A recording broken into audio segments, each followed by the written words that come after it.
All right, we're having a little bit of a different intro this episode.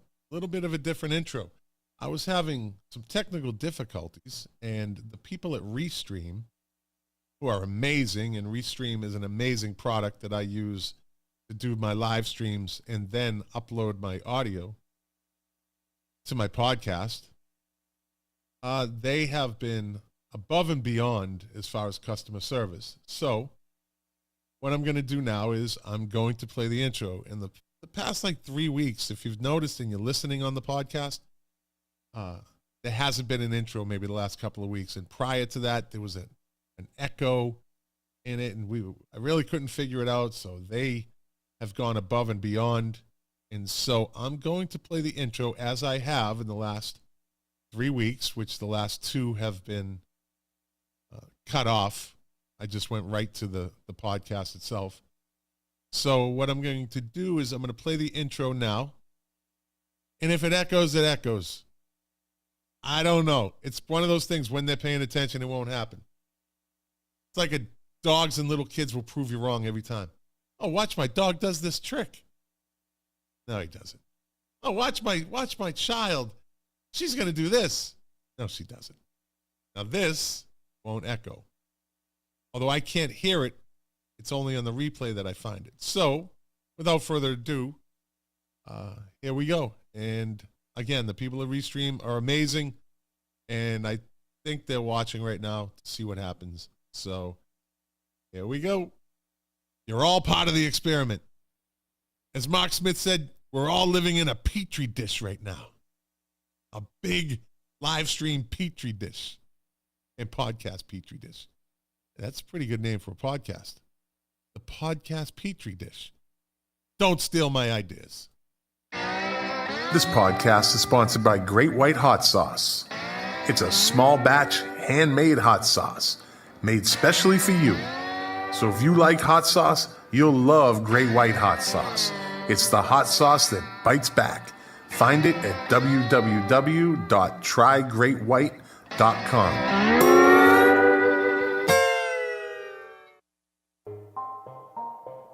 Well, here we are, episode 68.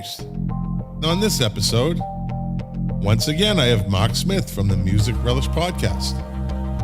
He's back in the seat. We're going to talk about the tribute concert to Taylor Hawkins, the late, great Taylor Hawkins. I can say he's great. We're going to talk about what music we were listening to in the 90s. Always interesting. And I'm going to ask him 5 trivia questions. I like that segment. Let's see how he does. Enjoy the show. 5, 4, 3, 2, 1, 0. All engine running. Liftoff. We have...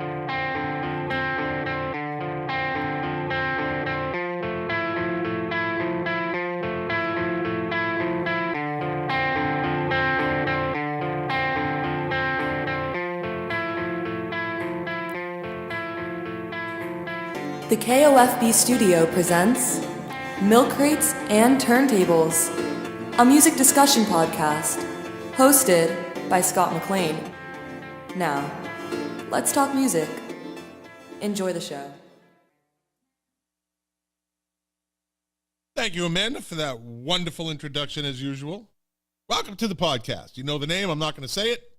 We're streaming live right now over YouTube, Facebook, Twitch, Twitter, and DLive. Jack's not here again this week. He seems to be, he comes and goes more than the prodigal son. But, hey, that's okay. I got a good substitute for him. The one, the only Mark Smith, Music Relish guy. Uh-oh. I can't hear him. I can't hear you. Oh. All right, so the copyright for Petri Dish podcast done. Okay. Hey, how you doing? Yeah. You're a funny I had guy. my. How you doing, Stealing Scott? my ideas. Oh, kind of was your idea. Yeah, but I had the microphone on mute. I'm an idiot. That's all right. Yeah, the Petri Dish podcast. That can go a number of different ways, right? Yeah, oh yeah. Might be onto something, buddy. You do work in a hospital, right? Yeah.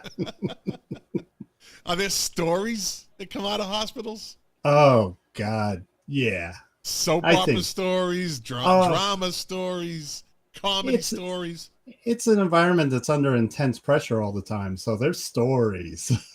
Plenty of stories. I always like talking to the emergency department people. Okay. Yeah. All right. Those are the best stories.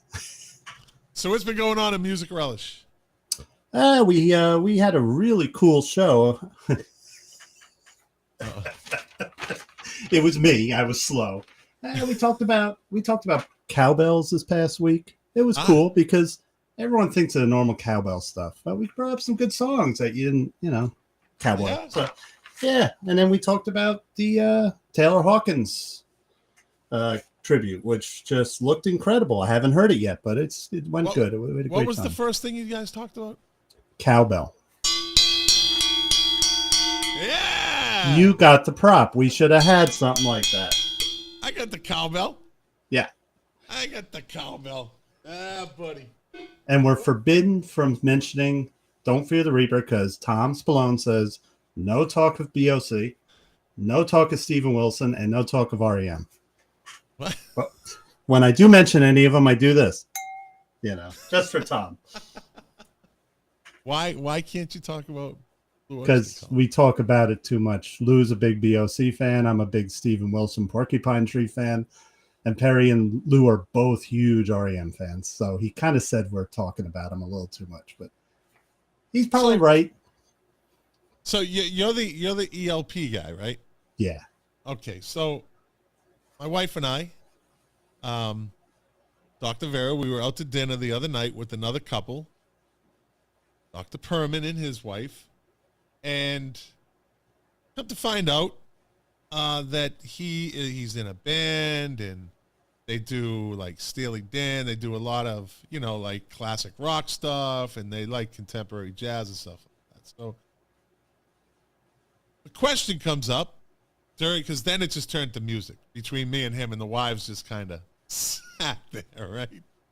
Although they enjoyed the conversation. And I asked him, okay, who's the best drummer? Who's the best drummer? He went, oh, geez. He said, he names off Ginger Baker, and then he goes kind of off. He has a little depth in that field. And who do you think he mentioned as who he thought was one of the best drummers? Carl Palmer. There you go. That's what he said. Wow. Yeah. He likes him. Yeah. I said, I got to tell my buddy Mark about that one. I'm actually going to see him in November. Oh, yeah? He's the last surviving member. Yeah. All the other two. So he's doing a tour where he's going to have video backdrops. I don't think there's money for holograms, So he's doing the money, back. And I'm seeing him at a small college in New Jersey, a very small auditorium. That'll be fun. All right. Yeah. How do you think he is financially? I say not nearly as good as Greg Lake and Keith Emerson, only because when they were alive, they had those songwriting royalties coming in. Carl Palmer has steadily been touring all these years, every year. In fact, it's like if you have probably 4 chances to see Carl Palmer a year, and it's not overkill. I just think that's his day job. He tours, and that's how he makes his money. So he's always in this area, and he's always in Florida. Tom has seen him a few times down in Florida, and but Greg Lake, he's got Lucky Man. He's got some of those hit singles, and Keith Emerson. While it's not Rolling Stones money, but they could pay their bills with it. I'm sure. Right. So what does he play when he's out on tour? How does the show go? What he's been doing the last 5-6 years, he's got a trio, but it's a bass player and then is a guitar player, and the guy is just like crazy good doing the Keith Emerson keyboard parts on guitar. And it's not for everybody's taste. So when he has to do the Hammond stuff, he's distorted and everything. I think it's great. Sounds awesome. Yeah. And they're young guys that are with him. So. And what's the name that he goes under? What's the Carl Palmer? That's it. And I Carl think Palmer. this tour, it's called "Welcome Back, My Friends, to the Show That Never Ends." The music of ELP, if I'm not mistaken. Okay. So okay. yeah, But, So- he's 70 something. He's getting up there and he's still drumming every night. It's amazing. Yeah. I was going to say, I guess just like anything, through attrition, eventually fans just start to fall off as they get deeper and deeper into the history of rock and roll. Yeah. As time moves forward, they don't move backwards, but they're not one of those bands that steadily progresses, right? No, Emerson, Lake and Palmer. In fact, I would say their artistic peak was brain cell surgery in 1973, and a lot of people would agree. But their fans are loyal. I would go see them if they were still all three of them still alive and they were playing in Connecticut next week. I'd be up there. I'd be seeing them. So Look, yeah, you'll go and see Carl's them in an auditorium. Yeah, and Carl's day job until John Wetton died is he was also playing with Asia, and they toured right up until John died. So yeah, so he had that going too. Yeah. All right, interesting. And what else did you guys talk about on the Music Relish podcast? Lou had a great one-hit wonder. It was the Standells. Bam, bam, bam, bam, bam, bam. Remember that song? It's a guitar opens it up. I'm a horrible singer, but the Standells, and we went over the history. Dirty Water, right? Dirty Water. There you go. Yeah. What's cool about these one-hit bands? Growing up in Boston, I mean that is the my buddy Sean from Restream.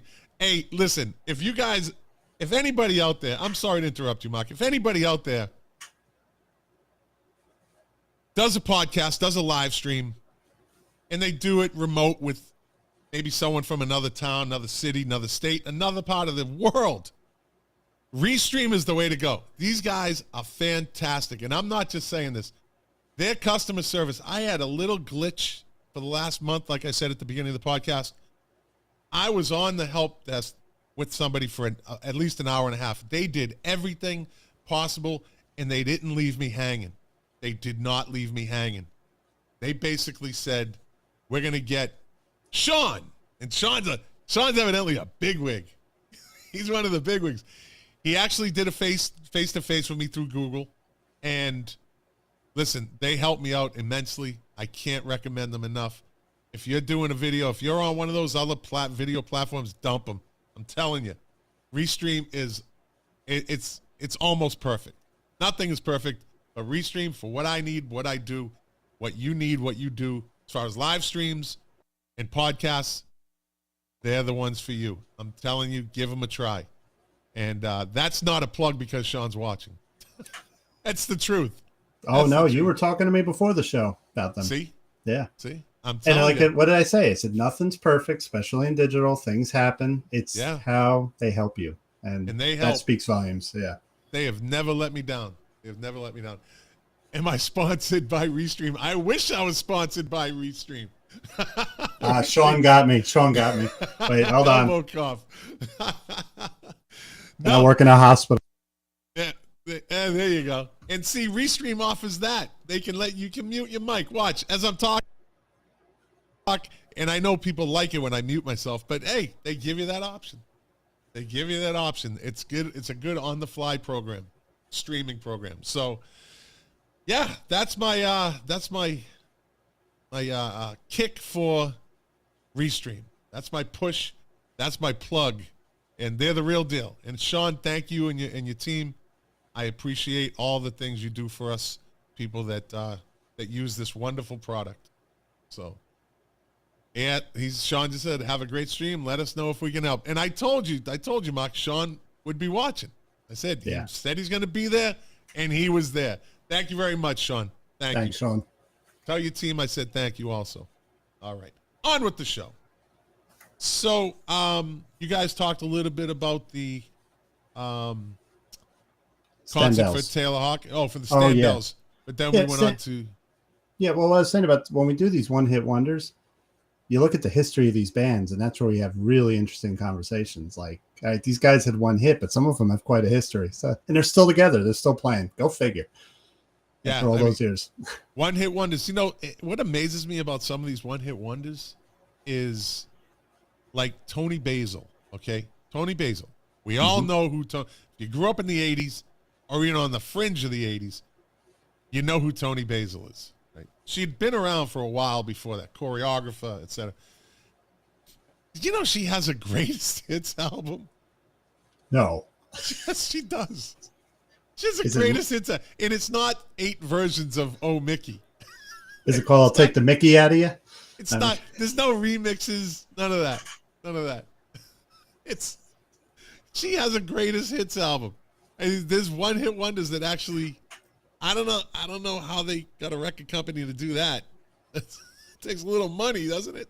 Probably just enough interest in those other songs, right? You know, and then repack it, and then a whole new generation discovers Mickey. Or maybe they're just banking on the fact that, like her first and I think, evidently not only album, Mickey carried that whole album. You know? Chubby Checker did about 20 different twists. But that was brilliant marketing. Yeah. They were different dances. Like when you strike that vein, buddy, Yeah. you keep digging into that vein. And Right. he owns his own publishing. Smart guy. There you go. Yeah. There Yeah. you go. So you guys talked about the tribute concert. Yeah. Yeah. We Taylor were touching on some of the high points. It sounds like I did not see it, so I'm going to put it, it's on Paramount. So one of these days, probably this weekend, I'll sit back and watch all 6 hours. Yeah, But it sounded pretty good. So I didn't see the whole thing myself. I'm having my kitchen it was demolished and it's being totally remodeled. So kind of been hectic in my house for a little bit. But at the beginning of the show, the Foo Fighters come out and Dave Grohl, thank you. And he says a little speech and then he says, are you guys ready? Because this is going to be a long fucking show. And it was long. It was definitely long. Put together very well. But I love the fact that right off the bat, he says, now let me bring on Liam Gallagher from Oasis. I thought that was cool, which is funny because I read something recently about Liam Gallagher. He just has to come over here, man. He doesn't seem to tour the States. He tours Europe a lot. Fucking big, right? But he just hasn't seemed to come over here too much. And he said Dave Grohl wrote one of the songs for him, and he played the drums on it, on his new album. And unfortunately, they weren't in the studio at the same. They didn't play together, but you know how the recording goes now. Yeah. And the interviewer asked him, said, what was it about, Dave Grohl's song? He goes, well, he's got that rock and roll stuff, and he's a rock and roll guy, da-da-da. And he says, unlike his drummer, who sends me a fucking song a week, Taylor Hawkins. Oh, yeah. I think they were friends. He goes, he sends me a song a week, this guy. After a while, and he was laughing, but he takes Dave Grohl's song because Dave Grohl's a better songwriter than Taylor Hawkins was. Taylor Hawkins was probably a better drummer. Yeah. Probably. Absolutely. Dave Grohl is a hell of a drummer. Yeah. So Liam Gallagher, who Dave Grohl referred to as one of the last real rock stars. And if you think about it, it makes sense. He is. Yeah. He's legitimately a rock star. He's the ambassador for rock and roll. So you got certain people from each genre of music that show up at all the award shows. If you have an R&B awards show, Dave Grohl's there. If you have country music awards, he's the rock guy. He's the ambassador. And it's true. I mean, he's everyone knows him.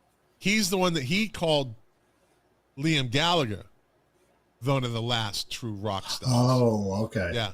Dave Grohl is everywhere. There's no doubt about that. Yeah. And listen, Yeah. he's business savvy. He loves what he does. It's his life and why not? Guy's worth, last time I checked, $250 million. Jeez. So you can do those things. Mm-hmm. You can do those things. But he said that Liam Gallagher is one of the last real rock stars. Just remember, I think, Oasis came out in the 90's, right? Yep. As did Nirvana. So they kind of broke different times. I think Oasis came a couple years later, But Yeah. they had their thing over in England with Blur, you know, the Battle of the Brit Pops. Oh, yeah. That was big. That That was. big. So my That's- son-in-law is from England, and he told me about that whole thing. You had to pick your sides Yeah. when you were a fan. But Who oddly, did he he saw like? Did he say who he liked? both, but Oasis. He gravitates towards Oasis. But he taught me a lot about Blur. I didn't know a lot about him. Yeah. And I didn't know that the Gorillas came out of the Blur and all that. I didn't know any of that. Yeah. He saw, oddly enough, about 6 or 7 years ago, Liam Gallagher played in Central Park with Richard Branson from The Verve, and it was a co-headlining show, and he said it was fantastic. Free show, too. Oh, yeah. Yeah. Oddly enough, Gorillaz was, they were invented. Well, it's hard to say, but Damon Albarn and I know we're kind of going off subject here, and Jamie Hewitts, I think, who did Tank Girl, the comic book Tank Girl, they were just hanging out one night, and they started kind of just riffing about creating a cartoon band, and Jamie Hewitt just started drawing these characters, and Damon Albarn just jumped in, and next thing you know, they're writing songs for these characters. They're in the Guinness Book of World Records for the most records sold by an animated group. Really? Yeah. Ah. Yeah. Damon Albarn and the brothers, the Gallagher brothers, mostly Noel, did not like each other. They fucking hated each other. But as they got older, actually, Liam Gallagher has the High Flying Birds. He's had Damon come out and sing with them. Like, they're friends now. Okay. Like, we're too old for this shit. It was fun Yeah. while it lasted, you know. And they created a lot of attention. They both made a lot of money doing it. But it was either Blur or Oasis. That was it. That was a marketing. It had to be somewhat planned between the two I think camps. so. Just Yeah. had to be. Were they from the same city in England? Oasis is from Manchester. I don't know if Blur. I don't think Blur is from Manchester. Okay. You know what? While I'm here, let me see. Blur group. That would be real personal if they were both from Yeah. Manchester. Formed in London. So there you go. Okay. London and Manchester is New York City and Idaho, or Pittsburgh. You know, Yep. one of those real Exactly. working class city, Manchester. Mhm. So he came out and did Rock and Roll Star and Live Forever, which was great with the Foo Fighters. Those are great two songs to do. Yeah, yeah. And Live Forever, as I watched it, I kind of, I don't know. As I get older, I don't like it when everybody starts singing. Because, I don't know. I just Well, did Liam stop singing and let them No. sing? Okay, good. And Because I that's hate another it. thing. Back in the day, as I pick up my water bottle, I hold it out in front of me like a microphone pointed toward the crowd. That was your cue to sing, people. Yeah. This is a generation that came along, just decided they were going to be one big karaoke at a concert. I hate that. Well, I always hated when a singer would let the crowd carry the whole song. That's happened a few times too when I've seen concerts. Rod Stewart, the whole Sailing. Come on, sing it. The crowd doesn't want to sing it. You sing it. Yeah. Well, I guess you could say, though, it's a good escape because sometimes these motherfuckers don't want to play that shit anymore. That's true. They don't. Michael McDonald, What a Fool Believes, I think it was What a Fool Believes, he let the backup singers kind of sing it. Like, and it was kind of odd when I saw him. If it wasn't that, it was another one of his popular songs. Maybe I keep forgetting. I don't know. But it was something that you're waiting for him to sing it, and he let backup singers sing. Jesus. Anyways, so I have a couple of highlights. I have a few highlights that I found pretty cool from what I saw. And I went and checked out some videos too. Wolfie Van Halen. I'll tell you what, man. The fucking kid, he got my respect. I was kind of apprehensive, a rock star's son, and, get all the money in the world. And I know he played bass guitar, and he filled in for Michael Anthony, I guess, one tour. But he came out with Justin Hawkins, the singer from Darkness, and he came out with one of his father's guitars. He played On Fire and Hot for Teacher. And I'll tell you what, this fucking kid shredded. That's what I heard. Like, shredded that shit. Like, what the fuck, Wolfie? I thought you were a bass player. I heard that people were thinking that he was playing to a backing track of Eddie. But that guy, Rick Beato on YouTube, came to his defense and said, no, you wouldn't understand. He was playing guitar with his dad since the age of 6, I think. Yeah. He was probably playing the guitar, but picked up the bass because his dad said, hey, you want to come out? Michael Anthony's gone. He's hanging with Sammy Hagar. Fuck them. Why don't you come out and play bass? Yeah. It's in the genes, right? Mm-hmm. Oh, yeah. Yeah. That guitar, actually, that he was playing, it's a new Eddie Van Halen Wolfgang model or something. It's like is it with the tiger stripe on it? It looks really cool. Yeah. Yeah. And what I appreciate about him is that we all saw he could play like that, but he didn't, like, when he did his own music, he didn't do an album for all that type of stuff. So he's not ripping off his dad trying to just ride his coattails, and I appreciate it. He's a real musician. Yeah. He came out, he played 2 guitars. One of them was like probably the one you just mentioned. It's really sleek. I call it that tiger stripe look. Yeah. Dark and lighter orange colors, stripes. And then he played, it was kind of a beat up guitar, so it was probably something just his guitar, right? Yeah. Stevie Ray used to do that. Stevie Ray played that Fender Strat that he never fixed. Like, I think it was just worn. That was the electric equivalent of Willie Nelson's guitar. Yeah. Yeah, yeah. No holes in it. I saw that from third row. I saw him in a small gymnasium. Stevie Ray Vaughan. That guitar was beaten, but it's so. Yeah. That's what makes Strats great. You can beat a Strat, and it'll come back. I love the fact that he had those fucking those lettering, the polished SRV on there. It's like that cheesy shit that you would put on, like the back of your Camaro, like your '78 Camaro.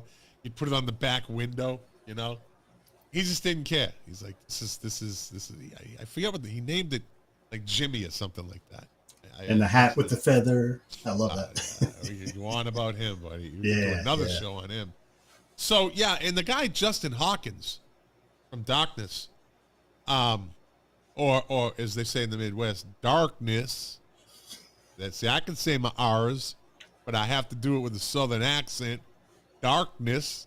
Well, I'm from Jersey, so it's Darkness. Yeah, it's Darkness. I say Darkness.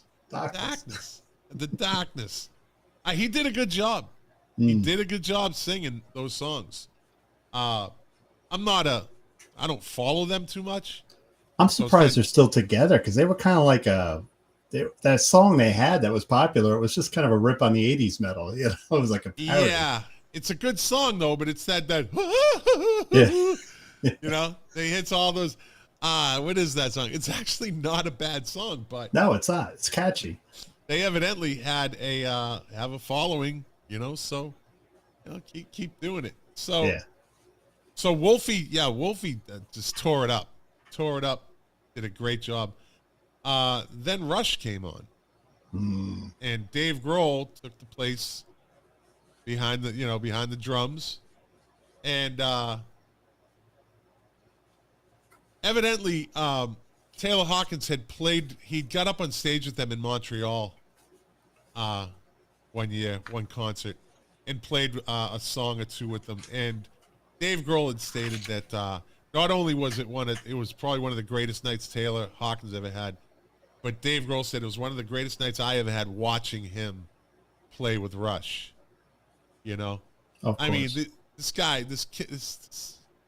kid, he's to me pretty much, but I mean, he lived his fantasies. Yeah. You know, he got to meet all his rock gods and play with them, and you know, he was always just a really kind of a cool cat, right? Yep. And well liked by everybody. Just looking at him, you know, like, how could he be an asshole? He just can't be. You know, they say don't judge a book by its cover, but you can tell Taylor Hawkins was just a nice fucking dude. Yeah, just like Dave. Just Dave Grohl. Dave Grohl has his detractors. Of course he does. He does have his detractors. But you know, look at just a side note. Look at all the people that came out to this concert. Oh, the rock royalty for. Like he said, he's like a young kid to us. He wasn't young, but he was young. You know, to us. I'm 58, so he was young to me. Yeah, you know, it's just because he respected these people. He was cool. He was really a good guy. So they played 2112 Part 1, the Part 1 Overture. Overture, yeah. And then they did Working Man.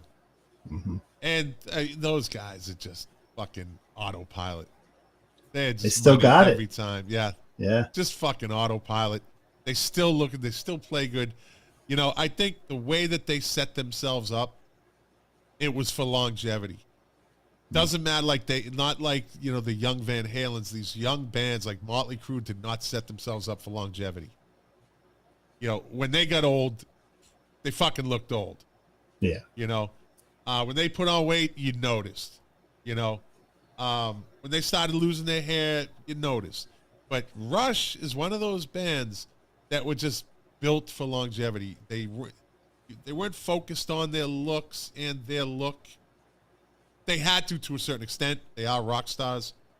But it's about the music with them. It's not about the stage performance. It's not about, okay, they had lights and the whole thing, but Rush was just built for longevity.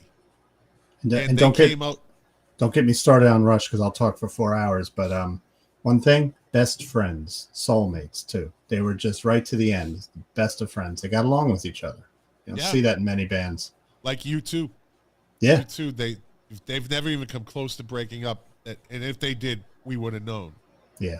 You know what I mean? I think that they, the way they do it, just like Pearl Jam, besides the rotating or the revolving door of drummers that come in and out of Pearl Jam, I remember reading an article, it's 15 years ago, and it was how when they tour, they're friends. They all get along. When they're in the studio, they're friends. But when they're not making an album or they're not touring, they have their own group of friends.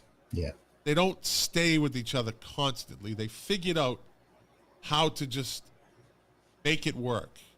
You know, they lived in different places. Yep. They unwind, and then they get back together, and it keeps the machine moving. Like Larry Mullen Jr. Side projects. Yeah. Larry Mullen Jr. lived down in Miami. The Edge lived over in fucking Spain. Bono lived, I don't know, in a jet flying around the world saying, I'm Bono. And appears in every rock documentary there is. Yeah. Every documentary. And Adam Clayton is just like, I don't give a fuck. Talk about a guy that just has the look of I don't give a fuck on his face. Just that smile like I'm making so much fucking money right now. I don't even have to do an interview. Fuck the interviews. Fuck anything. Adam Clayton is just like, I'm just going to fucking play the guitar. I used to have an afro too. How's that, motherfuckers? I used to have an Irish afro. And he gets one bass solo if they still play Gloria, he does that. Hey, wasn't the dude married to Iman? Or is he still married to her? Yeah. That's Bowie. Bowie married Iman. No, then it was, who was it? I know Larry Mullen was with one of those long, lean models. Yeah, would he be with her if he wasn't in U2? Hey, would Bowie be with him on if he wasn't in, Bowie. Yeah. But, so then, they came out and they did their set and they just jammed. They jammed, right? And they did a warm-up gig. They did the South Park thing. So that was a little bit of a, did you see that? No, I don't watch South Park. Oh, they did their anniversary concert a few weeks ago, and Alex and Getty came out, and everyone was saying that was just them warming up for the Taylor Hawkins thing, you know. what is the thing with Alex Lifeson? That guy is like always he's not the brunt of jokes, but he's always mentioned as like, oh, Alex Lifeson. Like, I don't know if you ever watched Trailer Park Boys. No. Oh my God. If you've ever want to watch, it's the funniest Canadian show ever fucking made. I'm writing it down. And the first season's kind of slow, but it takes place in a trailer park in Vancouver. I believe it's Vancouver. It has to be because the weather's always nice. And it's like a reality show like this. It's like a documentary. It's almost like Reno 911. Like the camera crew fall, except these three dudes live in a trailer park. And I'm telling you, each season gets better and better and better. So if you've never watched Trailer Park Boys, I'm going to send you, how's this? After the show, I'll send you a YouTube clip of Ricky-isms, and you'll get an idea of how it goes. But, Alex Lifeson always seems to be like, there's something about him. I always think that it's not a joke, but he's mentioned a lot. Well, listen, Alex is a nerd. He admits it. He was studying to be a scientist I forget what he's into, not studying, but he's into something, but he's a really smart guy, but he's got the funniest, best sense of humor. There's a documentary, there's a movie put out about Rush, which showed where they all grew up together. It's a great movie to watch. You actually see footage of Alex Lifeson telling his dad, I'm not going to college. I'm going to try and make this rock thing work. And his dad was a first-generation immigrant from, I can't remember what country they were from. So you can see his dad wanted to kill him, Sounds like Sweden or something like that. Yeah, I think it's something like, Norway or Sweden. There's one quick scene where the three of them are in a restaurant and they love wine. They really love their wine. So it was kind of quick, the interview. They're sitting at the table, but Alex is joking. One of the extras on the DVD is they have like 15 minutes of that. So you see almost like the whole night in snippets. And they're mixing white wine, red wine, but Alex just goes off. And Neil Peart gets the giggles. Do you ever get that where you just can't stop laughing?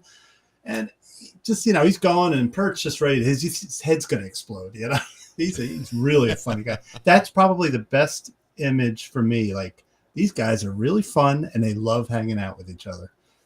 So. Right. And again, longevity. That helps. Yeah. Yeah. In the type of music that they played. And they transformed. They kind of progressed. Prog rock, but they progressed. They read the signs along the way. Oh God, in high school, that was the argument. You had the 80s Rush fans. I was one of them. And you had, the 70s. Right. I got tired of the 70s stuff. I like the 80s stuff, to be honest. So. Yeah. From 2112 to, I don't know, what give me an album. Hemispheres, that was their Hemispheres, big. Yeah, that's right. Then they went into Spirit of the Radio, and they got, and that's what 80 to 90, that was my favorite period. I saw almost every tour, but I missed the last tour. I couldn't go.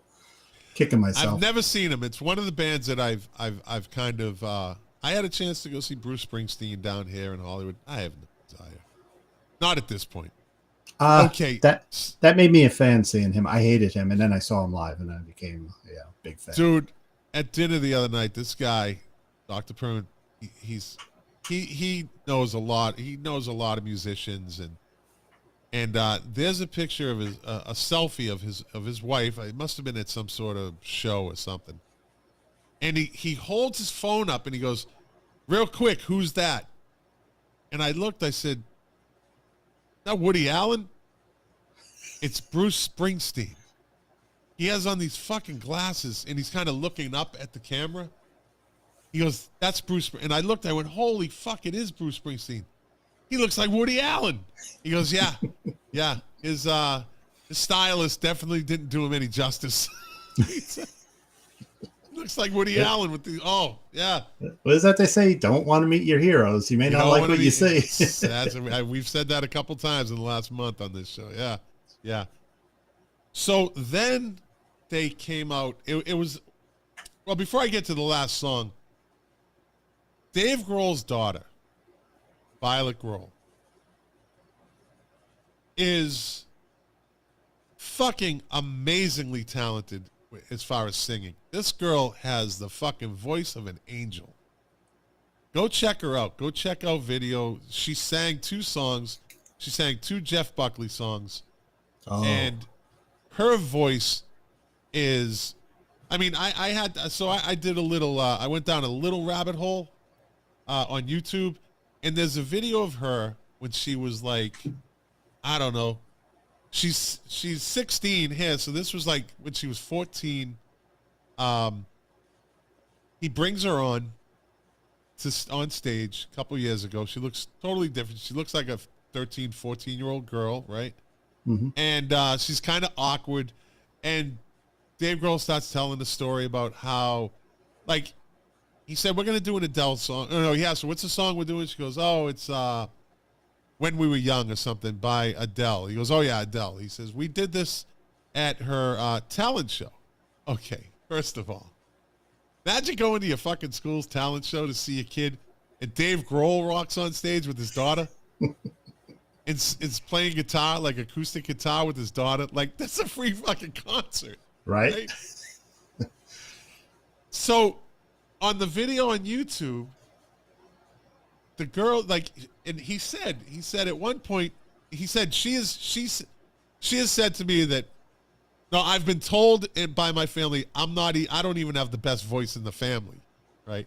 And she comes on stage and he's like, yeah, so you guys said, and she's like, no, he looked at her and he says, you told me that. You were the one that said, I don't even have the best voice in the family. So she starts laughing. And she starts singing this song, dude. It's fucking amazing how good this girl sings. Mm. Like, I was thinking if she was ever just an average girl and went on America's Got Talent or something, the girl would go far. She's just has that great of a voice. And she got out there and she sang those 2 Jeff Buckley songs at 2 different points in the show. But just very impressed with how she carries herself. I guess when Dave Grohl's your dad, you get used to being in front of 30,000 people, I guess. Or Wembley Stadium. Or Wembley Stadium. Yeah, however many what's that, 50?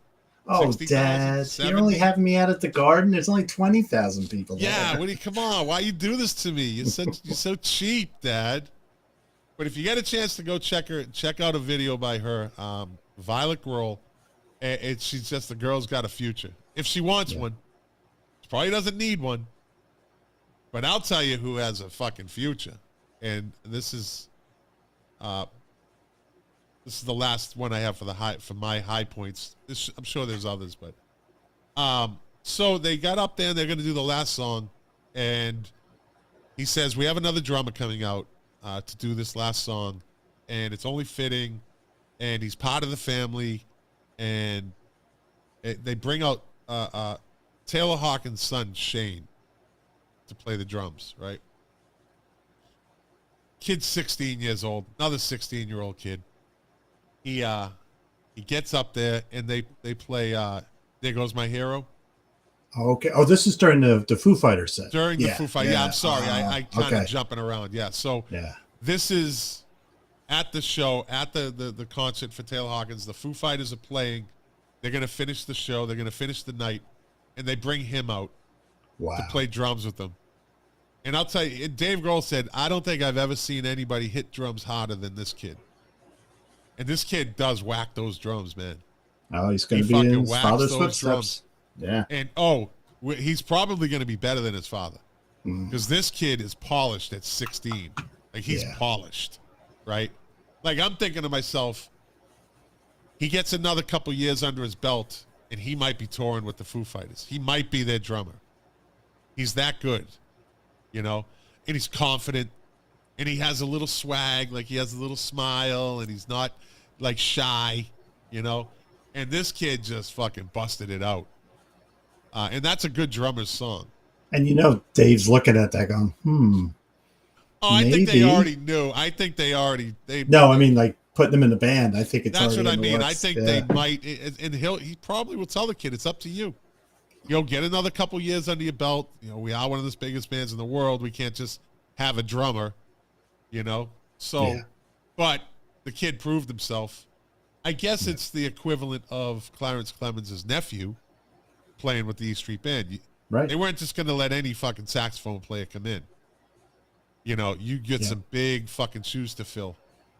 And this kid, I think this kid could do it. If not, he's going to be in a rock band somewhere. Hmm. You know, going to be in a rock Yeah. band somewhere. And when you got Dave Grohl as your pseudo uncle, Yeah. oh, you're fuck. The kid's got a future. Absolutely no doubt. Absolutely no doubt. Uncle Dave, can I play? They won't let me play in their band. What's the fucking number? You let him play. You hear me? Wait, I will who- fuck. Don't. That's don't. Paul McCartney? I'll call him right now. You're in that band. That little piece of shit. I'll get you in his band. I'm Dave Grohl, damn it. So that was pretty. Those were some pretty good highlights from that 6-hour concert. Yeah. Well, one thing about the Rush, Geddy and Alex was Dave Grohl played drums for 2 of the songs, but then even he knew when they did YYZ, he left the drum kit, he played bass. No, he didn't play bass. I'm sorry. He left, but they got this guy, Omar Hakim. Do you know who he is? No. He played for David Bowie, and he also played in many jazz and fusion. He's one of the best drummers in the world. So he played YYZ. I got to see that. Okay. What the 2 things about this concert that I want to see is Stuart Copeland. He played with the Foo Fighters, and he did Next to You and Every Little Thing She Does Is Magic. And of course, Dave Grohl sang Next to You. And then the other one I want to see, and it could be a disaster, is you know that singer Josh Homme? He's got Queens of the New Stone Age. Queens of the Stone Age, yeah. Okay. So he came out with Nile Rodgers, remember from Chic, and Omar Hakim, and they played both of them because Nile Rodgers produced David Bowie's Let's Dance. Yeah. So they played Let's Dance with Josh Homme singing. That could be a disaster or it could work. I just don't know how that would sound. Check that out, yeah. And then they did Modern Love, but Josh didn't sing that. I want to see the whole thing. It's really neat. Again, it was like that Freddie Mercury tribute concert, which was an all-day thing, and that was fantastic. I remember seeing Tony Iommi from Black Sabbath playing rhythm guitar for Brian May, and I'm like, it was just blowing my mind. There's Tony Iommi in his black, playing Queen songs, Yeah, yeah. So, yeah. I wonder, they did something for Taylor Hawkins. Why wasn't there anything done for Eddie Van Halen, arguably the greatest guitar player of all time? Could have been Eddie's wishes. He had a long time to think about this. We don't know what he told the family. There was talk of Van Halen Freddie touring. Mercury had a little bit of time. Yeah, right? yeah. But I mean, different people, different mindsets. Eddie is Eddie. But a tribute is a tribute, though. A tribute's a tribute. I look at it like it's an honor to have people like the one like George Harrison. They had that thing for him. Yeah. And, I just think I don't know. I think Eddie's just so private. I think he said, I don't want to make a big deal about this. That's my feeling on it. Freddie, on the other hand, probably said, I want the most beautiful party in the world. Yeah. Well, maybe Alex said, I don't even want to take the chance of fucking David Lee Roth and Sammy Hagar playing at my fucking tribute concert. Although Sammy Hagar did say that they did mend their differences in the end. They did a lot of texting, he said, because Eddie couldn't talk. But he said we did a lot of texting back and forth, and we really kind of we fixed a lot of the problems. We kind of came to, Sammy's a good guy. I mean, I read his autobiography, and when he wrote it, he was in still bad terms with Eddie, and he goes over that last tour he did where Eddie was just drinking his face off and or his tongue. He said that last tour. He said when Eddie had the hair in a certain style, you knew he was mad drunk, angry, and he did most of the tours like that. But through all his anger at Eddie, there was some kind of, you could see like it was a love coming through, like he was just disappointed. Like, Van Halen basically just fell apart, and then they could have done so much more. And so I knew they would patch up. So there was one very uncomfortable set that I watched. It was just, I don't know. It was kind of awkward. It wasn't really well done. They brought out Brian Johnson, right, from AC/DC, and it wasn't really that good. Like, was he right on the mic? Going like that? Yeah. You know, and listen, I'm not dogging Brian. Brian Johnson is a fucking rock god. There's no doubt about it. I mean, the guy filled some gigantic shoes and kept them filled, and then made his own shoes. You know what I mean? Yeah. He put those shoes away, made his own shoes, and his shoes were bigger. They were bigger. But who wouldn't? Bon Scott, I think, would have been really hard to. If he had a little more time, that dude would have just. I don't know. He would have kept going higher and higher. That's my personal favorite. There's, two camps, right? Do you like Brian or Bon? Bon. But Brian became a rock god. He did. Brian Johnson. He wasn't a rock god. Bon Scott had the swagger. Bon Scott had the attitude. He had the fuck you, I really don't give a fuck. I'm a rock star, and I'm going to do whatever the fuck I want attitude, that snarly, you know. And Brian Johnson was just a nice dude, you know, had a very heavy voice and just a beer drinking, whiskey drinking, like a buddy. You know what I mean? Like a buddy. Bon Scott was kind of like that dude that just got out of fucking prison and you don't know, like, what he's going to do from minute to minute. Fucking wild cards, I think, Who's always, those people that, believe it or not, are fun to be around. Yeah. Because you keeps things interesting. But you got to watch every minute. You got to watch what's going on because you might got to get out of there. You got to be ready for something. That's just be ready, Yeah. Don't let your guard down. Have fun, but don't let your guard down. By the way, I like how Brian Johnson says AC/DC. I say, they say. I can't even do it the way he does. Yeah. And he came out and sang Back in Black, right? And it was kind of strange because at one point, Justin Hawkins from Darkness just kind of comes on the stage. Like, he just shows up, right? He doesn't really know when he walks right up to Brian Johnson and he's kind of watching this like, what the fuck's, like, what is this? And Brian Johnson hands him the mic for the second verse and doesn't know, like, the words. He doesn't really, and it's kind of like, what the fuck's going on? It's very awkward, right? What song were they doing? It was Back in Black. Oh. Right? Yeah. So, after the show, somebody, evidently how it goes, somebody tweeted, like, they should have kicked his ass off the stage and kicked him out of the stadium for a stunt like that, That is disrespectful to do that to somebody. But there's more to the story. There's the rest of the story. So someone responded that Brian Johnson had called him onto the stage, right? So now there's this like in the Twitterverse, which is a little fucking, no, not a little, a lot dysfunctional. Anyways, Justin Hawkins chimes in. He says, 10 seconds before AC/DC goes on stage, or before the AC/DC section, Brian told me to get up for the second verse of Back in Black. I didn't want to do it. I never sung that before. That's what happened, right? But Dave Grohl said to him, and I quote, if Brian tells you to do something, you fucking do it. That's right. Right? So, and then Wolfgang Van Halen chimes in, you're goddamn right. So this dude's getting fucked up from Dave Grohl and Wolfie Van Halen, right? And he's got to come on stage to this huge event. And he doesn't know the fucking words to the song. How uncomfortable did he feel? And he doesn't have the voice for it either. I mean, no, he has that. So now I feel bad. He must have been shitting bricks, You watch the video. You gotta watch it. And it just looks so fucking awkward, right? And you don't, as a viewer, you really didn't know what the fuck was going on. It's like, why did he just walks on the stage? Who the fuck's this guy? How dare you? Like, how dare you walk on the stage with the Foo Fighters and Brian Johnson? Like, come on.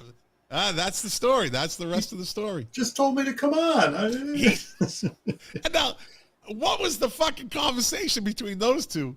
Where Brian Johnson just says, "Hey, mate, just come on during the second verse, all right? I got you covered." And he fucking just hands him the mic.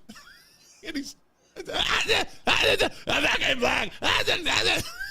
kind of went like that for a second. I think Brian Johnson went in his ear and went, "You gotta come on the stage, okay?" give his voice a rest. I think that's what he really That wanted. could be it. Yeah, was to give his voice a little bit of a rest, because he's getting to that point, man, where he can't carry that. He can't carry it anymore. Fooling around, you go to a party and you do the Brian Johnson, right? You're coughing in about 60 seconds. Can you imagine what his vocal cords look like? Barbed wire, you know? Dave Grohl blows his voice out constantly. Oh, so yeah. you can only imagine what his look like. But Brian Johnson's? Yeah, it looks like fucking, like, what is it?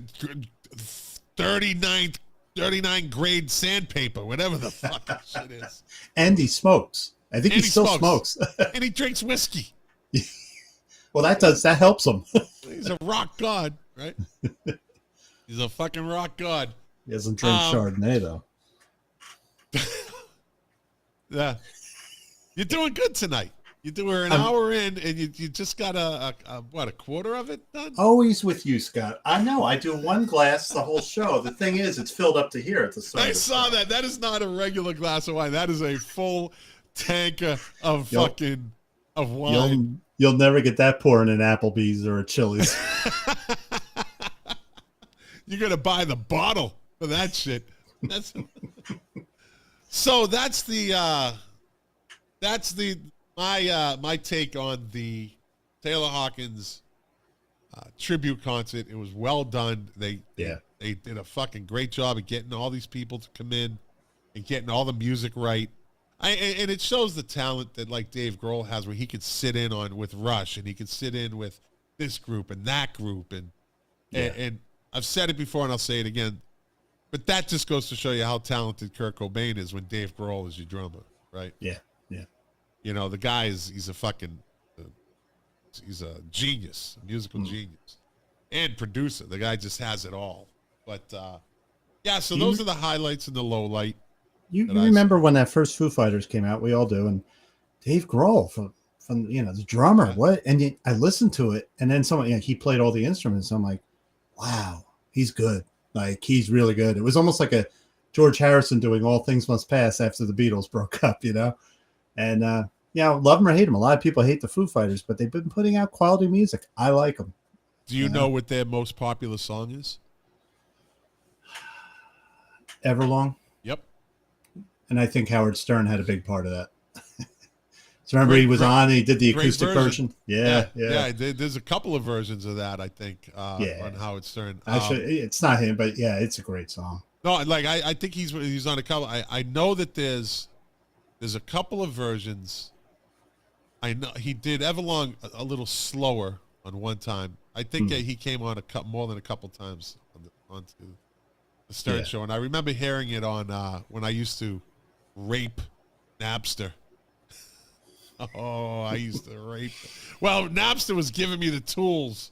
Did Lars sue you? Lars Ulrich? No. But I remember people started renaming files like RATM, right? It would say RATM, and then it would say like 001, and RATM was Rage Against the Machine. Yeah. You hear it, you're like, oh, so the file wouldn't get flagged because it says Rage Against the Machine, and right. But I'm not shy to say I got 10,000 MP3s out of them. And I always tell the story. Long story short, I went to this record store in Hollywood, Florida, when I first moved down here, called Coconuts, and I went to buy the Clash London Calling CD, and that was $24. And I said, whoa, this thing came out, it's made its money 3 times. It's 23 years old. It's made its money 3 times. You're trying to charge me $24 for this thing? Yeah. Coconuts and Sam Goody. Did you ever have Sam Goodies up in Boston when you were growing up? No. All right, so we had one Coconuts in New Jersey, but Sam Goody was all over. Same thing. Every CD was like $16 to $24, but you go to your local CD record store and the CDs would be $10, $12, Yeah. What a ripoff. Yeah, we had Strawberries in Boston. Jack used to work there. It was a big record store. Yeah. And they ended up having they bought like the whole building, and they had a second floor and a third floor, and they had the old school elevator with the screen. You pull the screen, and like, Oh, cool. if the elevator guy, Jack, I guess at some point was the elevator guy, like he'd go just a little lower than the floor, so you have to step up into the, it was one of those, like, you had to have really good timing. And who's going to trip today? Yeah. But that was the beginning of me saying, you know what, this is this ain't right.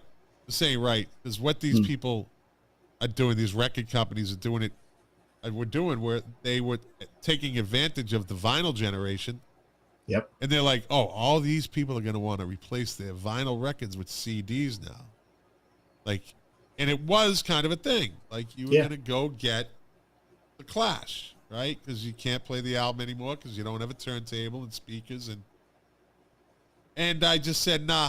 That and I had bought CDs prior to that. I probably had a good, and a lot of them were new, like Silverchair, and I had, like Rob Zombie and Marilyn Manson and Rage Against the Machine, and I had some older ones that I purchased, and I just said, you know what? No, I gave them my money. Yeah. And you're not going to get me twice like that. If it was like $14 and it stayed reasonable, I would have had no problem with that. Yeah. But I knew they were price gouging. Oh, yeah. And I think that started a whole generation of people downloading files. And the ironic thing is that first issue of their CD of London Calling was made from a 1/4-inch production master. You could buy that CD now. In fact, I ordered it from Amazon for $12, and it's been redone from the original master tapes. It sounds 10 times better. Right. The record companies just couldn't get away with that for years. They tried. They tried to put out crappy sounding CDs, and people realized it after a while. So that's the shit I bring you on this show for that shit right there. Those it gets me mad. Tidbits. Those little fucking behind the scenes tidbits. That's why you're on this show, Mom. Nothing gets me more mad than somebody trying to make money off inferior product in music, because it just ruins the whole industry, So let me ask you this: when I was in my my Isuzu Amigo, which, don't laugh, I love that little that thing could kick up some dirt, man. It was a tin can on 4 wheels, but that thing was fun, right? It was bigger than a Samurai. It was bigger than the what was it? The Geo? Remember the Geo? I think, or something. It was like those. It was like a Samurai, but the Isuzu Amigo was a little wider, a little longer. There was a lot of room in the back for someone sitting in the back. A lot of leg room. They had serious kick, I think, right? It was well, the thing was light. Like, if I used to skip it on the dirt, the thing would, like, it was only a 4-banger, but it's literally like a fucking tin can. There's no weight to it, right? Yeah. The frame was probably aluminum, for all I knew, right? But there, it was fun. It was fun to drive. But what I did was, so on the side, if you're looking at the side of Amigo, you see the front fender, the driver's side door, and then, just like a Samurai Suzuki, you had the back that would come off, right? So it was kind of when you took it off, it was almost like a how can I put it? The back, it was like a rumble seat, right? So the back was open, but the roof just covered over to the front seat and the driver's seat, right? It was like a rumble seat in the back. So you had that kind of slant down, which left that between where the roof came off and the driver's side window, you had this kind of flat area. So what I did was I had some, I brought this to I brought the truck to not a stereo shop. I brought it to not a mechanic, a body shop. Okay. One Saturday morning, I was in Sacramento, and I bought some good old school Jensen coaxials. Oh, right? Jensen's. Right. Good speakers. I fucking love those things. And I told the guy, I said, I got in the inside, I said, there was a little square. It was just a little square that was already open. I think it was for, like, if they wanted to put a speaker. I said, can you cut this open and put these speakers in there, like on each side? Guy goes, damn, I never get to do this shit. Sure. This guy put these fucking speakers in, right? And he sealed them. He sealed them in, which made the truck now a bass box, right? It all reverbed inside the truck, right? And then I got a because it was easy to break into, right? So I had to have the stereo with the face you could take off, right? But I got a toolbox, just a fucking red toolbox, and I screwed it to the back floor, right by the tailgate. I had it screwed down, cut a hole in it, and put a 6-pack CD player in there. Nice. Right? And ran the cords out the back. You couldn't really see it. Went under the seat, all the way to the stereo in front. So I had a 6-pack CD with no. You try to take the shitty toolbox, it's stuck to. You're just gonna keep walking. Because I didn't always put the roof on that thing, right? Yeah. And when it rained, it's in the toolbox. You know, there was a towel in there just in case. The shitty toolbox. That thing, fuck! I'll tell you what, man. I got pretty fucking ingenious with that stuff. Cool.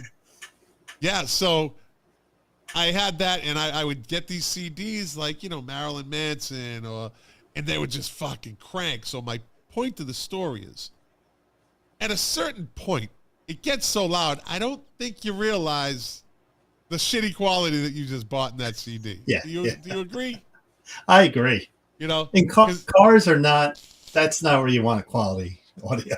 Although a lot of studios, what they would do is when they would like these kind of how can I say, like hood studios, like you'd go in to, you'd rent some time in a studio, and you'd cut I don't know, like you would cut a CD out of whatever song you made. Yeah. They would go out to the car and listen to it in the car to see how it sounds. Sure. Because a lot of music was also made for cars. Yeah. Like you could probably say, like, I don't know, a lot of hip hop was made for cars. Sure. For that sound in cars, that booming sound. And when you had cassettes and CDs out at the same time, you mastered for each format. So a cassette, you just compressed it a hell of a lot more because tape, you know, you can't go too loud, it distorts. And definitely boost the bass as much as you can. But we had a lot of small time rap artists come in, and they just wanted me to work for the cassette. You know, they already had their CD done, and they would have their car. A 4-track cassette. Yeah. Well, we also had some of these when rap, like anything. Remember when rap hit big? You had a million rap labels. So we had this thing, Hot Records from Miami, Florida, owned by Henry Stone. Hot Records, I've heard of them. Yeah. Yeah, and we were doing all their cassettes. Henry Stone, I think I've referenced it. That scene in Sopranos when Tony says to Hesh, "You're amazing. You've written more #1 R&B songs than anyone I know." Because Henry Stone was like that. He put his name on every song, and these poor guys say, "I'm gonna have a big rap career." You know, we got nowhere. Yeah. Some would sell, but yeah, they come up, and sometimes if you let the artist come up, and it was that introduced me to that, like that whole thing. Like I'm in the studio. Well, what you hear in the studio is nothing like in the car. Nothing at all. No. And Eddie Van Halen did that too. He would take mixes for Van Halen. That's why their stuff always sounded great in the car. Yeah, I used to this guy I worked with. He was Pro Tools certified, and I was into Ableton Live. You know, so we'd make beats, right? Okay. Make the beats through Ableton Live and put them into and mix them down on Pro Tools. And I still got a lot of like the files. We're going back 15 years, right? Yeah. But what we would do is we'd make the beats, and then we'd burn it on my iMac, and then bring it right out to the car and pop it in and listen to it on the stereo. Because I had a 98 Explorer with 22-inch Dayton's rims. Wow. That were 24 karat gold spoked. There was 180 spokes in each one with Toyo tires. Dude, I had a system in that thing. It was I got to find a picture of this thing. It was a donk. It was a donkey. You were Scott from the block. Oh, buddy, I'll tell you what. Yeah, and I got those rims from my buddy who was he's a big Coke dealer. He's like, hey, I'm like, hey, what are you doing with those rims? He goes, no, like I say, look, I always say, I know a lot of good people, and I know a lot of good people that do bad things or did bad things. Doesn't make them bad people. And I know a lot of bad people. Mm-hmm. Not a lot. I know enough bad people that did bad things, right? Yeah. This dude was just a good person that was doing a bad thing, right? And he's like, I don't know. What do you? I said, well, no, these Daytons are, like I said, 24 karat gold spokes, 180 spokes in each rim, 22-inch rims. So going back to the 2000s, right? The early 2000s, mid 2000s, when it was the shit. It was Pimp My Ride and all that. And I think he sold them to me for like $1,000, like $250 each. They were actually $1,200 a piece. Wow. He's how much money the dude was rolling in. Yeah. Like, and he let me make payments. Yeah. He's a good drug dealer. Yeah. Let me make installments. And I put them on my Explorer. It's kind of cool looking, man. All I got to say. It was kind of cool. You know, I had a subwoofer back there, like with 3 fucking 12s in it. And wow. yeah, it's a whole thing. And the amp and the whole thing. But anyway. I take it you weren't playing Eric Clapton on your car. That's no, all. No. Wasn't playing any of that. And certain rap albums sounded phenomenal in cars, and one of them was the LL Cool J with "Mama Said Knock You Out." I can't remember the name of the album. Is it "Mama Said Knock You Out"? Yeah. That was like my favorite sounding rap album in a car. It just the compression on the bass was perfect. When you played "Around the Way Girl," that was just perfect. That's like everything in that. The recording. I think Rick Rubin may have done that album. And those are those albums, those Def Jam records were done. Those CDs were done with that in mind. House parties and cars. Yeah. Clubs was not really what they were thinking about. You know, they were thinking home stereos and cars. And systems back then weren't as advanced as they are today. They were good. Yeah. You know, like Blaupunkt was Blaupunkt. Mm-hmm. You know, I had one of those that was someone stole and out of a Saab, and I had it in my 73 Plymouth Volare station wagon and a Blaupunkt with some Jensens, and I had like the original subwoofer, dude. I had a Bose 301 in the back seat. Oh, damn, Bose. The original subwoofer. Yeah. I had that thing. I ran that speaker cord in, and I hooked that shit up to the Blaupunkt in my 73 Plymouth Volare station wagon. It was white with the fake wood fucking on the side panel and ski racks. Not the ski rack, it had the fucking roof rack. Yeah. But that shit had some fucking nice red leather interior, I'll tell you that. So no one was stealing my stereo. They looked at that car, they're like, there can't be shit in that motherfucker. You want to hear my Jensen story? Yeah. So you said the Jensens, they were good. I had my first car was a 79 Buick Skylark and banana yellow. So I get the Jensens. My brother had a Skylark. My brother had a fucking yellow Skylark. He might have bought. I swear to God. I sold mine in tan roof, like it had like a dark tan roof or something. Same car. The fake leather, yeah.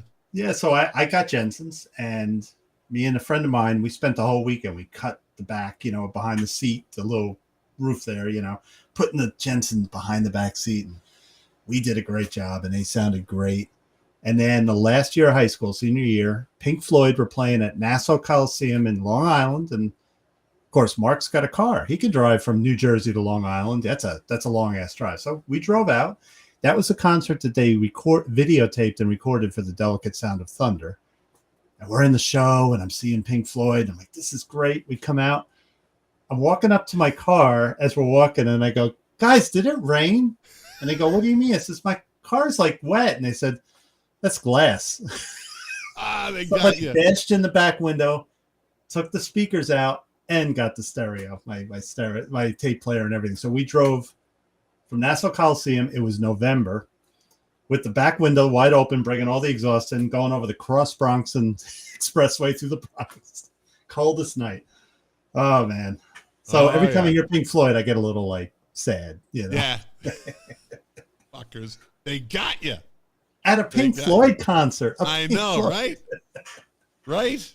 Fuckers. Fuckers. So, you know what? Talking about hip hop, right? I don't know. Were you listening to rap? Did you listen to rap in the 90s? Well, I got into rap with like Public Enemy. That was really, the 80s into the 90s. Yeah. Actually, I heard rap.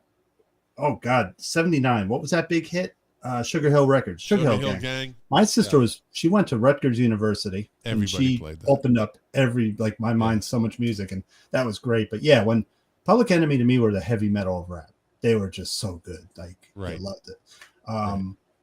Then in the 90s, I lost track with rap because like every kind of music as it got popular, I felt it was getting watered down.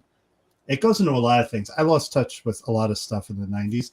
What I didn't realize until I went back years later was rap was just expanding. There was some bad rap, but there was different kinds of rap, and I missed a lot of it.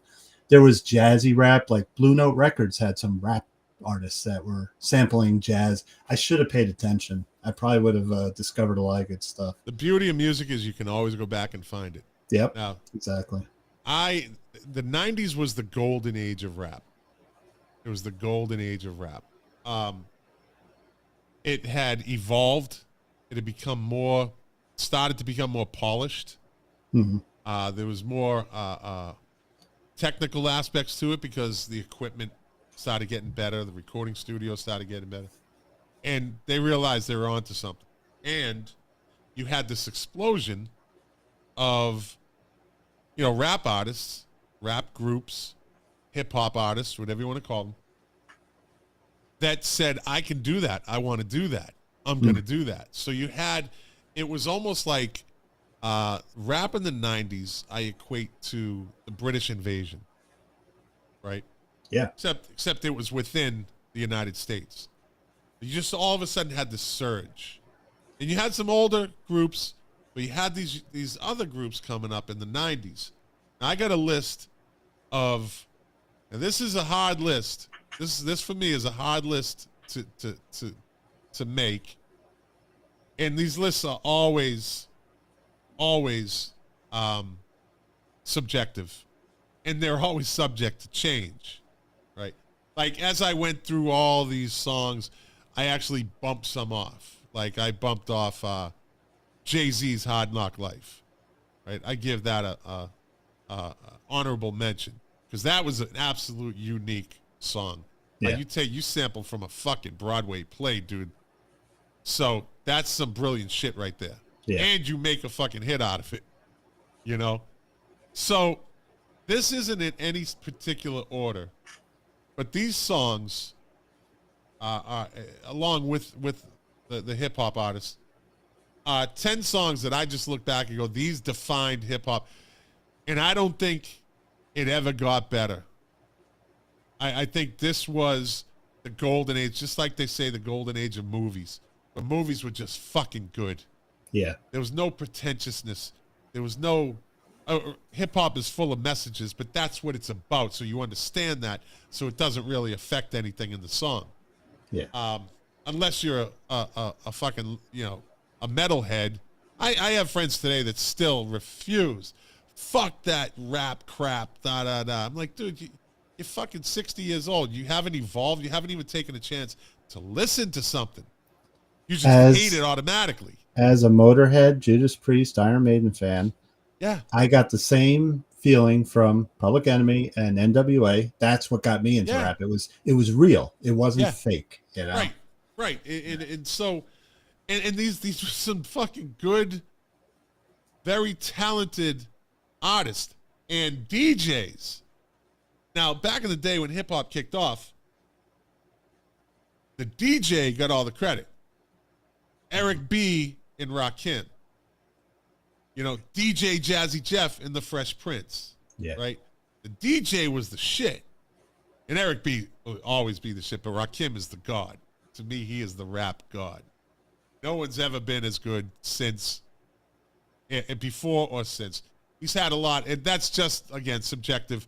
There's a lot of people that agree with me. That is a big kind of topic in the old school hip hop head world of who's the best MC. You know what I mean?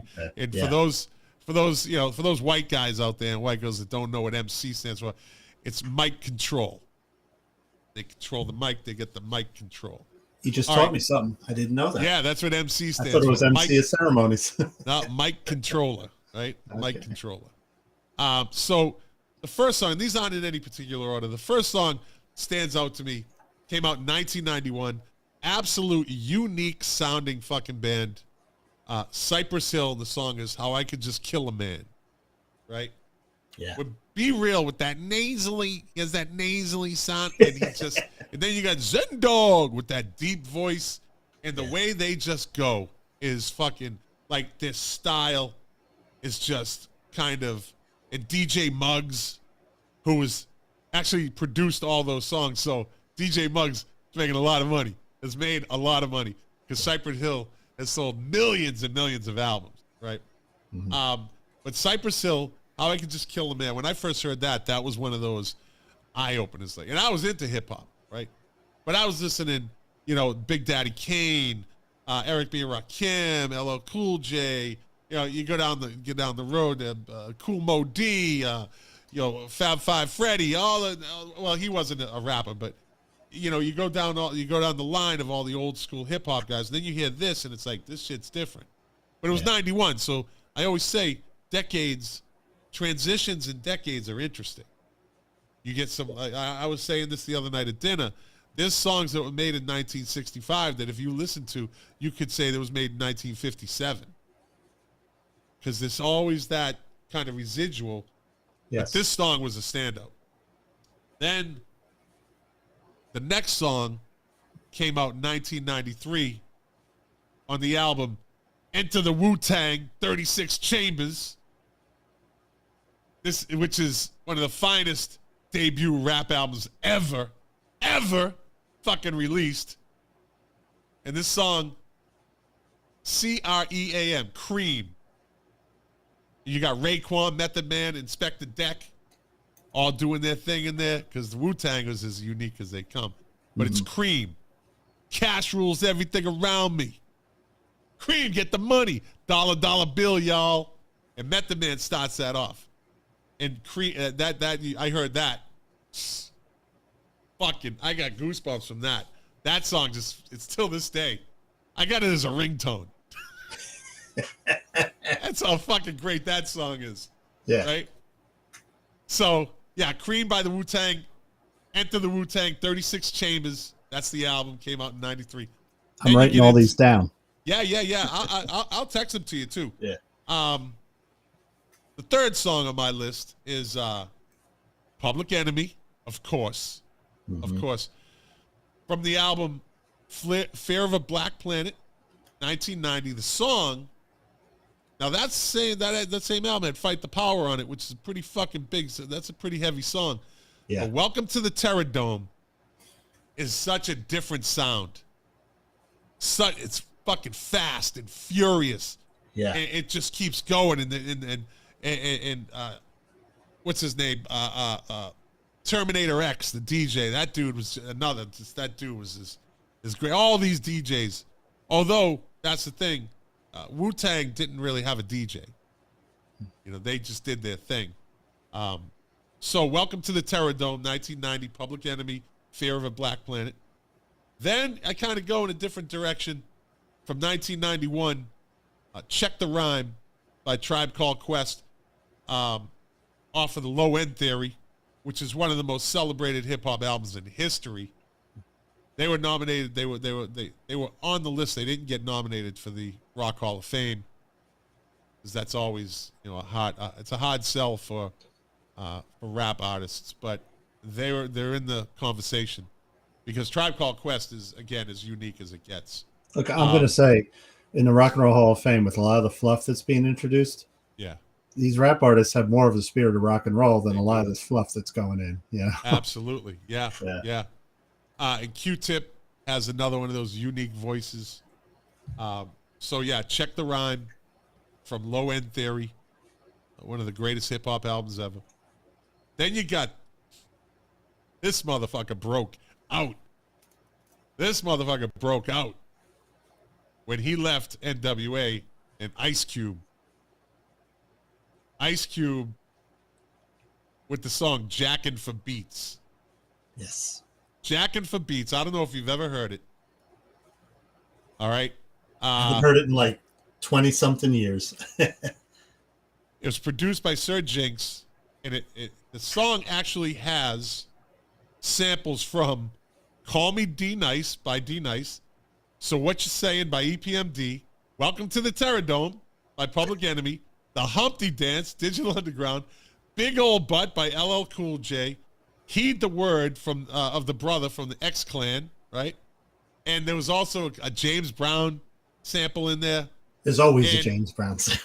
Yeah, well, Yeah, absolutely, absolutely, because his shit was that funky, that ahead of his time. So, Ice Cube said that song "Jackin' for Beats" is probably the most expensive publishing song in rap history. He said they wanted 150% of publishing.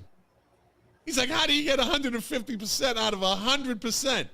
He said, when he heard that, he said to his producer, wait a minute, this song's actually costing me money to do? He said that song became the reason why you don't sample as much anymore, why he didn't, and a lot of bands stopped sampling. It wasn't cost effective. Now, what's unique is he was sampling other rap songs when rappers were mostly sampling older songs. Great point. Yeah. He was sampling that because when they asked him, why'd you say, he said, because all those songs are songs that I wanted to be on. They were all that good. I liked them so much, I wanted to be on them. So I said, fuck it. Let's put it all together.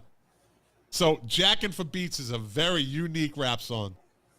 Full of, and if you're a hip-hop head, old school hip-hop head, you'll know the samples that are in there. And you're like, damn. When you first hear it, you're like, how's he getting, he's not on Def Jam Records. How's he getting Public Enemy in that? Like, how's he called D-Nice? D-Nice is like, he's kind of a one-hit wonder in a sense, Call Me D-Nice, which is a great song. But it's like, how'd you get all these in? But he did, and he paid for it. He paid for it. He paid for it. The sixth song that I'll mention, it's called Shook Ones, SHOOKONES, Part 2 by Mobb Deep, 1994. It's a fucking heavy song. That song actually kicked off the hip-hop scene, the renaissance of East Coast rap, because East Coast rap started everything. West Coast really took the lead in all this shit. Mm-hmm. Like, they really busted out heavy. But Mobb Deep, when they came out with Shook Ones Part 2, that created that opened up the East Coast like, oh, shit, we're fucking back. And they kept coming. And then it slowly built into that East Coast, West Coast thing. But Shook Ones Part 2 by Mobb Deep, that's a heavy fucking song, man. Then the seventh song that I'm going to talk about, and I know probably at this point all my my middle-aged white friends are going, all right, I'm just gonna turn us off at this time. But you know what? There's some that are still listening, and they're the ones that matter. It's music history. It's education. That's right. Hip hop. I'm telling you, hey, my brother came around, and he's 61, 62. He came around about 8 years ago. Like, started listening from Public Enemy, loves Wu-Tang Clan, and he was an Allman Brothers guy. Mm. So it shows it's never too late. And then this motherfucker called me up. He's like, I was listening to this shit. I said, you get the fuck out of here. I was telling you about this shit. You were telling me, go listen to the Allman Brothers. I'm like, you telling me you were listening? You weren't listening to this shit. I was telling you about it. You were not. I was listening. Like, he just can't admit that I was right. Typical older brother. Fucking can't admit it. He'd lie right to my face. Lie right over the phone and say, nope, I was listening to it too. You fucking liar. I'm going to say it in front of the podcast world. Uh-oh. Colin McClain, one of the associate producers of the show, you're a fucking bold-faced rap hip-hop liar. You're a poser. Well, he's not a poser anymore because he did start listening to that. He does like it. Okay. He came around, right? It's not too late. Like you just said earlier, I missed that whole thing in the 90s. It's never too late. That's the beauty of music. Yeah, exactly. So, number 7 is is a great song. It's a classic song. Off the album Hard to Earn, 1994, Gangstar, Mass Appeal. Now, Guru was originally from my original hometown, Roxbury in Boston, moved to Brooklyn. He has a monotone style. Like, his style is very monotone. And DJ Premier, fucking great DJ. But Guru actually went on to do an album. I think he did 2 albums with all these jazz legends while he did hip-hop to them playing the music. So it's kind of a jazz hip-hop fusion. I've mentioned it once before. And that's something that you might want to go back and listen to and check it out. Just check out Guru, right? Guru, but okay. Mass Appeal by Gangstar, that album has, and that was a great fucking album. That was their 4th album, but that was the bust out. Code of the Streets is a fucking heavy song. I like that song. And DWYCK, that's also, that's got Greg Nice and CL Smooth on it. And I actually have them in my, they were on my list, but then they got bumped because, again, you start coming up with these other songs. It's like, you got to fit it in. You know what? It's harder to make a list than build a car. It certainly is. So, Mass Appeal by Gangstar off the album Hard to Earn, 1994. Number 8. This song is maybe, arguably the greatest hip-hop song ever. Again, arguably. I could argue either way. I'm leaning toward yes. And it's by the late, great Notorious B.I.G., Hypnotized. Right? Which is all built off of the sample of a Henry, I think it's a Henry Mancini song. Yes. Right? There's a break in there. But that song, there's kind of a bittersweet thing. He died. He got murdered. I think before the album came out, and the album was huge. It was called Ready to Die, right? Yeah. Is that what it was? I think so. In the video, he never got to see the video. They filmed the video. They had like a $900,000 budget, which back then wasn't really a big budget for a rap video because that's what they were really throwing out, some serious videos back then. And he died. He got murdered just like 2 weeks before the video came out. He had only actually got to see like 90 seconds of the video. And he was all happy and he was thrilled to see that. And he was waiting for it. It was going to be a big deal. And it was a big deal. It was a really fucking big deal. You've seen the video, right? Yes. So everybody's seen the video, right? It was all over. Yeah. So, little story behind that is, the producer gets this boat. He gets the owner of the boat. He says, I want to film this video. And the guy's like, yeah, sure. All right. Pay me. That's a big fucking expensive race boat, right? Here comes Puffy. P. Diddy, right? Puffy. And Biggie walking down the fucking ramp. And the guy goes, oh, fuck no. No. They are not fucking driving my boat. This is a true story. The guy goes, they are not fucking driving my boat. No fucking way. No fucking way. And the producer's like, come on. The director's like, come on, man. Da-da-da. And the guy goes, there's no fucking way I'm going to let them drive the boat on their own. So they let him come on the boat. And you can't really see him, but he's in the boat while they're driving. And they said, every once in a while they'd be filming, you'd see his head pop up in between the seats, make sure everything's good, and then he kind of fucking slink down again. So the owner of the boat was actually on that fucking boat when they were doing that. Oh, it's pretty funny. Did that make the cut? Did any of that make the cut? I think there's like a little sliver where if you look hard enough, you can see him kind of ducked behind a seat. But yeah, imagine having a fucking, it's like a $1.3 million boat. And you see fucking the Notorious B.I.G. just fucking wobbling down that fucking ramp. And P. Diddy, Puffy, Like, you're like, whoa, whoa, whoa, whoa, whoa, whoa, whoa, whoa. And that's exactly what the guy did. Fuck that, Jack. It's the equivalent of seeing Pete Townsend and Keith Moon walking down and saying, we're going to borrow your boat for a little while. Yeah, exactly. All right, number 9 for my boys Eric B. and Rakim. To God. Song is Juice, Know the Ledge, right? That came out,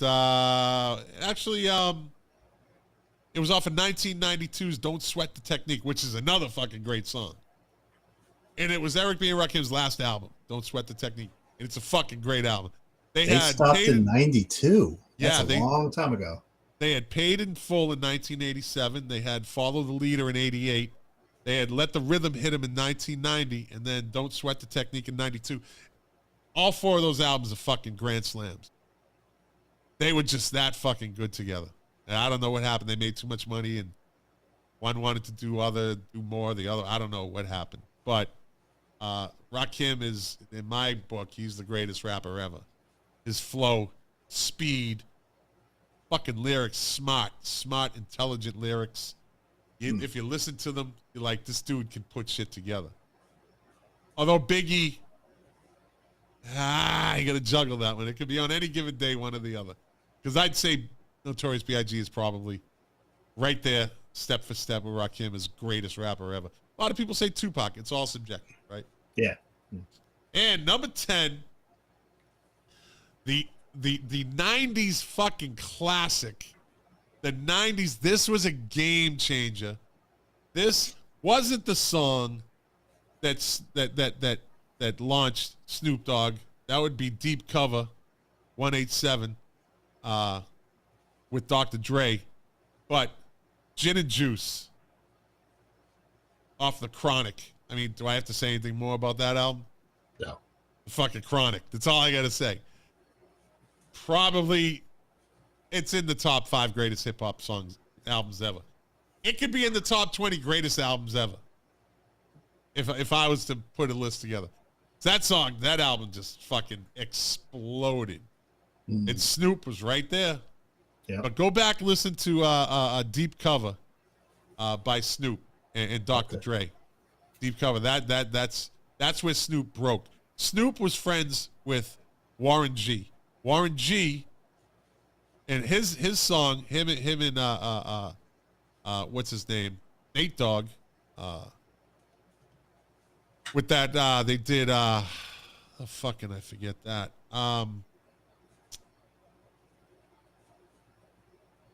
Fuck is the name of that song? I got the Schmitties. You're smart, though. You're smart. I'm smart. I'm wicked smart. I'm smart. It was Regulators. Round up. It was a clear black night. A clear black night. It's on the tip, the Michael McDonald song. It's Regulator. Yeah. Regulator's the name of the song. But the Michael McDonald's, I keep forgetting, was the sample that they used. Yeah. Again, but they used that beat. It was Regulators. Regulators. Round up. So Snoop Dogg was friends with with Warren G. Warren G is Dr. Dre's stepbrother. He brings Snoop to the studio. Dre's like, yeah, whatever. And he's like, no, you got to hear this guy. And he's like, whatever. Here's his tape. Listen to his tape. Dre hears the tape. Is like, are you fucking kidding me? This is something he's never heard. This is an alien right here. And that's how he got put on the Deep Cover song, which was from the movie Deep Cover with Lawrence Fishburne, which is a good movie. Yeah. That's the song. You're 187 on an undercover cop, because it's 187 on an undercover cop. So you got to really, that's a pretty heavy song too. So put that on your list. Okay. My honorable mentions, like I said earlier, Pete Nice and CL Smooth. They reminisce over you. 93 Till Infinity by the Mighty Souls of Mischief. Shimmy, shimmy, ya, shimmy, shimmy, yay. ODB, baby. Old Dirty Bastard. I couldn't have a list without Old Dirty Bastard. That dude was fucking great. He was so destined for bigger and better things. Then he dies. And actually, this is kind of an off one, but it was the first real heavy, like Vato, Latino, essay Did you spill your wine? Okay. You just finished it? Spill the wine. Get that girl. Listen, Jack had his tuna sandwich. I got my glass of wine. The tuna sandwich was fucking great. The tuna sandwich was Remind great. me never to get between you two again, because I couldn't stop fucking laughing all night. Shit was funny as fuck. You got the tuna. I even had to compliment the next day. I go, dude, you outdid yourself with the. And I still laugh at the fact that he went and made a fucking sandwich and came back and we were still talking. We're still doing it on this day. He didn't care. That was fucking great. But I'd rather have that motherfucker with the tuna sandwich in his hand than that fucking guitar. And I'll stop at that. All right, the last one on my, Paris, the Devil Made Me Do It. Paris is kind of this kind of fringe. He kind of made it, but then he didn't. He was very radical for the 90s, the early 90s. Very militant, but his beats and his style and his voice was The Devil Made Me Do It is the name of the song. It was actually the name of his album, too. But Paris is like, that's like a real deep, like I'd say a deep dive. If we were going to say deep dive into music, like bringing up Paris, you really got to be a hip hop head to remember him because he was too militant. X-Clan was militant, but Paris was like hardcore militant. And I don't know what happened with him. He just kind of, he probably couldn't hang anymore. They didn't want him to. And then by Kid Frost, La Raza. This is for La Raza. That shit has some smooth. He's a Mexican dude, right? So this is like, this is East LA shit right here. This is like heavy Mexican influence. And Kid Frost, La Raza, and this fucking smooth ass saxophone playing in that. It's kind of a nice tempo, very like a vato, a nice vato beat. You know what I mean? Mm-hmm. And you have people like, oh, that's that. What do they call it when you take somebody's what's the term for it today? When like you dress as an Indian, it's called what do they call it? What do the liberals call it? Like identity. You stealing the, you know what I'm talking about. I don't know, but it's anyways. What is that called? Fucking Smitties. Anyways, you got the Schmitties. You fucking I got Schmitties. the Smitties. I'll remember it. I'm going to bring it up by the end of the. Cultural appropriation. I just did some cultural appropriation because I said, "What's up, ese? What's up, vato? Hey, what's up, mommy?" You know, you bring up a good point. When that thing got into rap, it was a whole different, and it was LA. So yeah, it's like East LA. You know, listen, they found their niche. Hey, listen, the Booyah tribe. You had the Booyah tribe. These are some heavy hitting fucking Samoans. Yeah. Hey, they were smooth. There was some big, I mean, these are some big fucking linemen. These dudes, big Samoan dudes. Go check them out. In the video, like there's one video they dressed as gangsters. They got the big ass pinstripe suits and the hats and the. So you know, it was all coming in the 90s. Everyone was trying to find their little niche. Rap was extremely geographical. The sound. That's what I liked about it. Rock too, to a degree, because you had the Seattle sound, but not really. Rap definitely, because one thing you didn't touch on, it wasn't serious, but it was territorial. Miami sound. That was total party, you know? Yeah.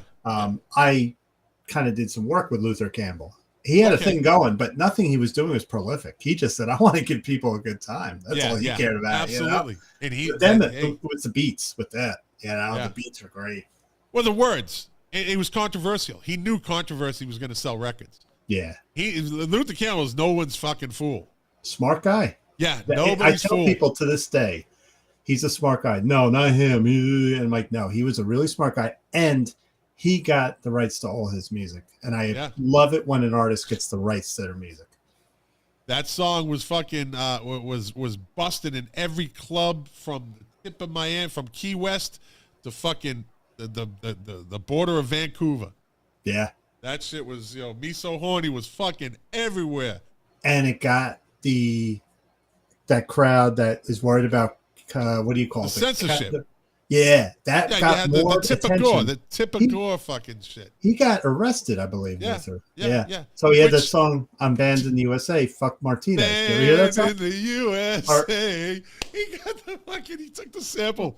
Wasn't it Banned in the USA, right? Well, did you hear that song, Fuck Martinez, about the sheriff? Yeah. Yeah. I love it, you know. He didn't care. Like, he knew that was going to sell records, and it did. So Uncle when he left Atlantic, or Atlantic probably left him, he started his own label, and we were fortunate in Hillsdale, New Jersey, where I worked with Tom. We did all his cassettes, but I was happy for him because he signed a band called H-Town. Do you remember Knocking the Boots? Yep. That was it. He signed them, and he made it. And I was happy he made money. I don't know if he screwed them. That was the only hit they had, but it sold records. It sold. We did. I think we ended up doing 24 hours a day, 7 days a week with a second shift just to produce all those cassettes. You know, yeah, man. It should have been in a big factory for some big label, but it was Luke's label, and he used a tiny duplicator in the nice little suburban town. Look at that. That's the shit right there, buddy. Yeah. That's the behind the scenes shit, my friend. There you go. Very good guy, though. All right, buddy. 5 trivia questions. I'm going to fail. Nah, you'll do fine. Although, you and Jack didn't do too well last week, right? Right. Yeah. I think he won. But he didn't do that well. He, like, the week before, I think he listened to the podcast. I don't know. I'm just, no. He did well the week before. Better than Tom and Lou did, right, on the same question. Well, Tom and Lou are going to beat me tonight. So. Nah, Lou is dying for a rematch. He's dying. He wants a rematch with anybody. This is Tom forever. This is Tom. For the podcast listeners, he's wiping his head with the garage door open. I'm waiting for an alligator to walk in. That was so funny. God bless him. He stuck it out. Oh yeah. Kind of like you stuck it out for 2 hours and having to take a piss for 2 hours. You stuck it out. This is his face, you know. When I said you can go you gotta go. I can handle it, buddy. I got it's it like for a being minute. at a concert when you're in the crowd. You don't want to lose that spot. You will. That's it. Yeah. All right. So 5 questions. It's a new segment on the Milk Crates and Turntables podcast. Here we go. 5. Question number 1. Mark Smith, one of the co-hosts of Music Relish podcast. Question 1. Which Aerosmith song was nominated for both Best Original Song and Worst Original Song?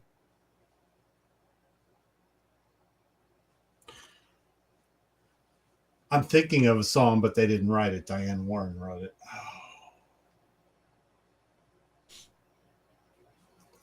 Which Aerosmith song was nominated for both Best Original Song and Worst Original Song? Well, it's got to be one that people get tired of hearing, maybe. So I'm going to just take a total stab. Walk This Way. Should have been a 90s era song, right? Don't want to miss a thing. That's what I was thinking, but I thought Diane Warren wroed it. It's an Aerosmith song, though. It's an Aerosmith song. I hate that song. So Jack got a little huffy 2 weeks ago. I think it was was it last week when I asked the questions and I didn't have the detailed answer. Like, I gave him the answer, and he's like, why? And I said, it's just the answer.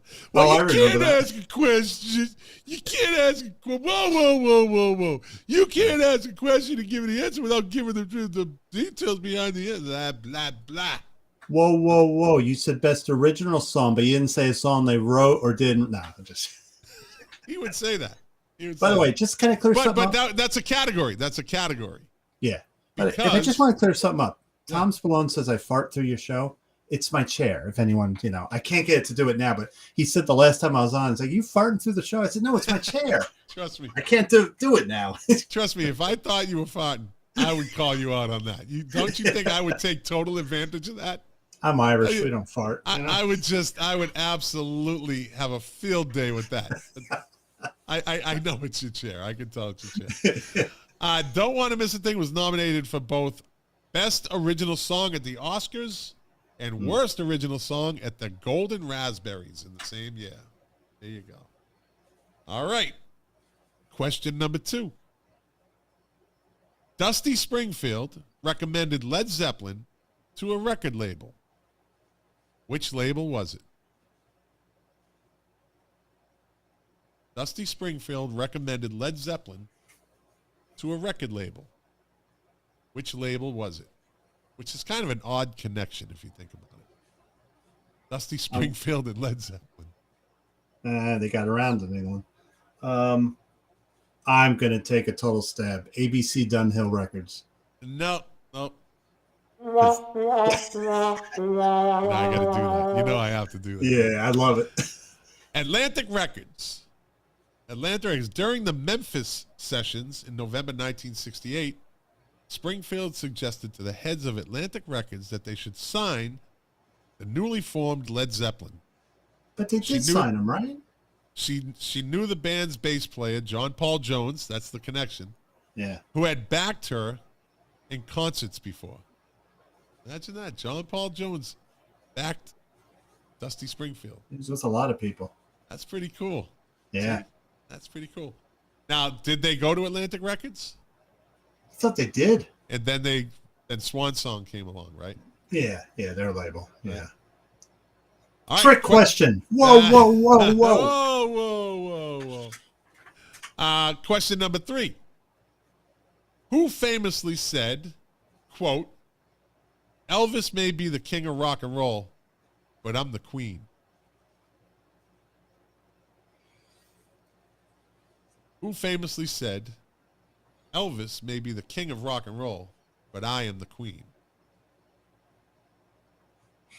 I'm thinking logically, but I'm going to go with my heart. Elton John.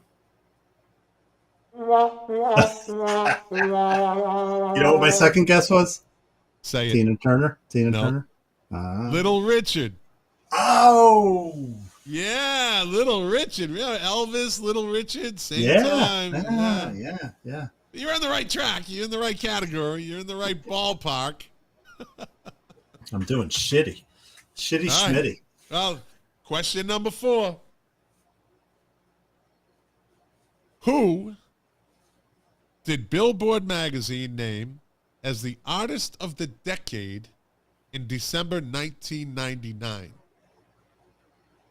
Who did Billboard magazine name as the artist of the decade in December 1999? Artist. So it's not a group, it's an artist. Shit. 1999. 90's albums here.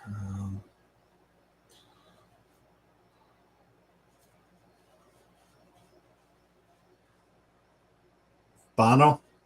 No. That's my heart. That's my heart. Mariah Carey. Ah. Yeah, you got to think big. You got to think record sales. You got even if you didn't listen to her, you got to think big. Actually, I did. Listen. There you go. Yeah. There you go. She wasn't bad in the 90s. Yeah. Crazier than a sprayed roach, but you know. She had some good ballads. Some of those ballads were really good. Yeah. Them and Backstreet Boys. All right. 5th and final question. Has anyone ever gotten 0 out of 5 on your show? Lou got an answer. Tom got an answer. No. Oh my God. But this is a very. I'm going out way outside the box for you. All right. I'm gonna go way outside the box for you on this one. All right. I'm gonna give you. It's not even a music question. Doesn't mean I'll get it. So just take your head out of the music world. I'm giving you a. It's not quite a softball, but it's not a fastball either. I don't think. Okay. Question number 5. Yeah. What was created by Wunderlei Candy Company in 1880 that is still the best-selling Halloween candy today? What was created by, I think it's Wunderlei Candy Company in 1880 that is still a best-selling Halloween candy today? Halloween candy. All right. I hate it, but is it those little triangle things that look like when you eat too much corn when you go to the bathroom? Corn. I got the Schmitties. Chicken. No. Corn. All right. What gets given out on Halloween? Just in general. What gives out on Halloween? Apples. No. Like chocolate. No. But what is chocolate? A form of Cocoa. No. Be simpler. You go to the store to buy. I'm trying to give you this one. You already had one of the words. You had one of the words. Corn. Right. Corn. What do they give out? What do they give out at Halloween?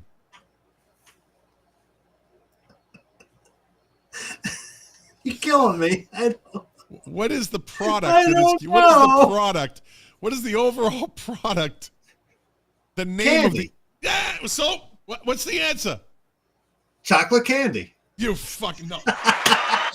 No, I can't. I fucking fed this to you. I fed this to you like a fucking giant steak. Yeah. Right? It's, you said corn, and then you said candy, and then I said, so what do they give out? You said, well, where'd you go? Chocolate bars. What the fuck? Are you fucking, I mean, people had to wait till the end of the show for this fucking gem. You couldn't have said candy corn.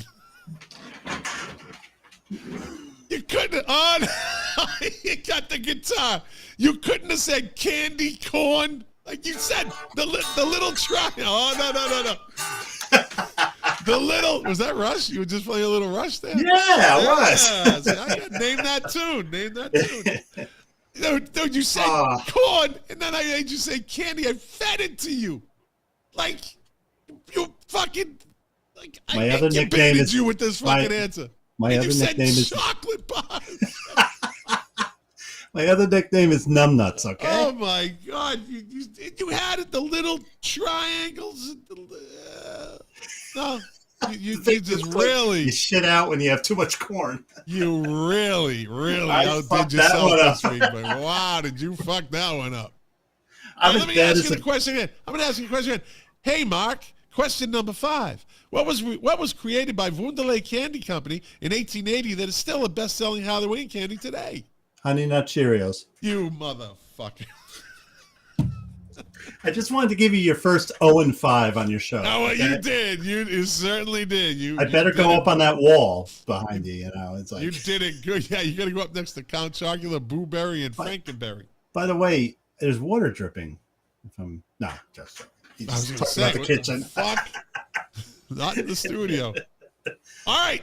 Time for top 10 singles this week in 1994. I looked at 92 and I didn't like it, so I changed it to 94. Good. Number 10 this week in 1994 was Don't Turn Around, Ace of Base. Number 9 this week in 1984, Funkified by Da Brat. She was a piece of shit. Number 8, When Can I See You by Babyface. Number 7 this week in 1994, Stroke You Up, Changing Faces. Number 6 this week in 1994, well, I swear, do you think love I can do? All By for the way, one. That was the start of the melding of country and R&B because there was an R&B version and a country version. Ah, that's and that's right. when Sony Records said we can combine all this. Yeah. Good call. Yeah. Good call. All right. Number 5 this week in 1994, Can You Feel the Love Tonight by who you thought was the queen of rock and roll, Elton John. Yeah. That was from a movie, wasn't it? That was from one of those fucking Lion King, right? Disney movies. Yeah, which That's just a big ripoff of Kimba the White Lion that used to be an anime. They stole everything. If you ever go pull up Kimba the White Lion, it was an old anime in the 60s. The Japanese and the fucking Disney, as they always do, stole the whole premise. So instead of Kimba the White Lion, you had, what was the name of the lion in Lion King? Simba. Yep. Right? That's all you need to say right there. What does Disney do? Oh, wait, don't talk about Disney. Don't talk about it. You're going to get locked down. Cancel Disney Plus. You get the shows. It's going to be taken down. Cancel Disney Plus. That's all I say. Cancel Disney Plus. But I got to watch the Beatles thing. No, I can't. No, it'll be on eventually somewhere, somehow. It'll be on somewhere. Okay, number 4 this week in 1994, Fantastic Voyage by Coolio. He made a little career out of this kind of campy rap songs. They were cool. They were good. He had the look. Is that the out? Yeah, Gangster Paradise was his big. Gangster Paradise. Yeah, he had the braids, and he had the fucking Marty Feldman eyes, and Coolio was cool. Yeah. He's all right. And then he was, I think he was a voice on the Rugrats. Really? I think he was. Wow. He ended up doing one of those cartoon voices. Number 3, and I actually saw them perform this at the MTV Video Awards that year in 1994, was Wild Night by John Mellencamp and Michelle Indegiacello. I saw them. I actually went to an MTV Video Awards. It was pretty cool. Yeah, cool. Pretty cool. Number 2 this week in 1994, Stay by Lisa Loeb, who still looks good today. You say. Yeah. Hey, yeah, we've all seen that ad, that insurance ad. Yeah. Hey, Lisa Loeb, I'm telling you, she still looks good. She's cutie. She ain't no runway model, but she was always a cutie. She's still a cutie today. Good for her. That was that long ago. Wow. 1994. Yeah, Lisa Loeb in 9 Stories. She ditched them pretty fast after that song. I don't need no 9 stories. Shit, that's 9 motherfuckers I gotta pay. I'm the voice of this group. That's like 10,000 Maniacs. You got 10,000 people in the band. How'd they split that money? No wonder what's her name went fucking solo. She's like, I'm out of here. I ain't splitting no money anymore. They come for me, not for you, Mr. fucking obscure guitar player. And number 1 this week in 1994, I'll make love to you. Everything. As you can tell, I never really listened to these songs. I don't know the fucking words. Boys to Men, I'll make love to you. Those ballads had some, they give me memories. I don't know. Yeah. Yes, in the 90s, I was driving 60 miles from New Jersey to Bridgeport, Connecticut to work, 60 miles home. So some songs, hit you. And there was no satellite radio. No. So I'd start out with New York City stations, then I'd switch over to Norwalk and yeah. All right, this day in music, September 7th. Yay! Jack's favorite part of the show. Yeah. Go make a tuna fish sandwich, Mark. I'll be back. All right, then this day in 1968, Jimmy Page, Robert Plant, John Paul Jones, and John Bonham made their live debut as Led Zeppelin, but billed as the New Yardbirds at Teen Club in Gladsaxe, a suburb in the outskirts of Copenhagen, Denmark. Around 1,200 youngsters attended the show at Igagard School. Teen Club president Lars Abel, introducing the New Yardbirds on stage, introduced Robert Plant as Robert Platt. A local review stated their performance and their music were absolutely flawless, and the music continued to ring nicely in the ears for some time after the curtains were drawn after this show. That's called ringing. We can therefore conclude that the New Yardbirds are at least as good as the old ones were. Okay. Jesus Christ. Moving on.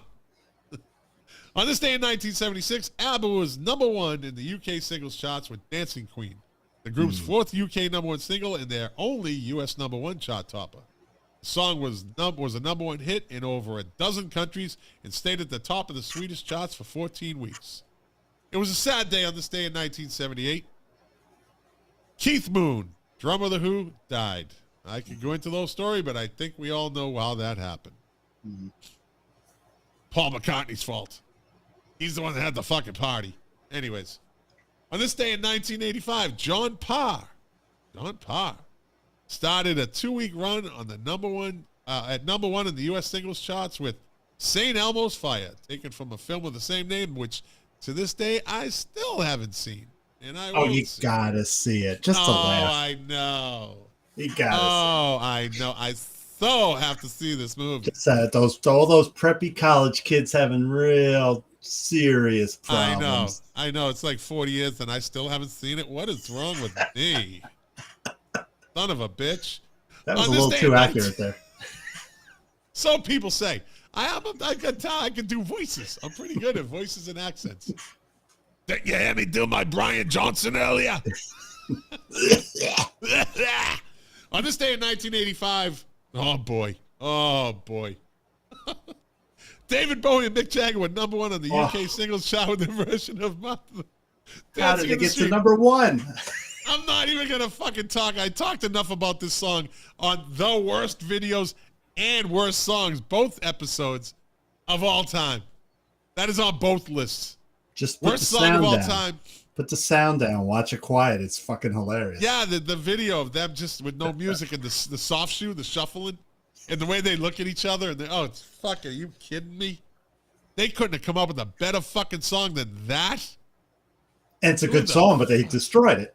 Not by them. Yeah. On this day in 1997, Fleetwood Mac went to '1 in the U.S. album charts with, you remember? 87. Yep. What album? Big Huh? I was going to say, Redeem Yourself. Is that the name of the album? Give me Sweet Little Lies. Nope. Oh, Jesus. Big Love. #1 in the U.S. album chart with The Dance. The album shit. went on to sell over 5 million copies in the U.S. alone and spawned 3 singles in the USA, Landslide, The Chain, and Silver Springs, and earned the band 3 Grammy nominations in 1998. No shit. Lindsey Buckingham's version of Big Love on that album, that is sick guitar playing. Yeah, absolutely, yeah. Yeah. I love Lindsey Buckingham.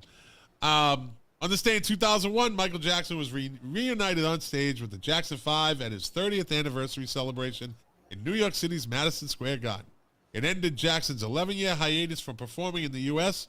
Jackson was joined by Eminem, fucking sellout, Whitney Houston, Gladys Knight, Britney Spears, and Destiny's Child to celebrate the 30th anniversary of his singing career. It was a sad day on this day in 2003. U.S. singer-songwriter Warren Zevon died. He had worked as a session musician, was the piano player and band leader for the Everly Brothers. His 1969 song, She Quit Me, was included in the soundtrack for the film Midnight Cowboy.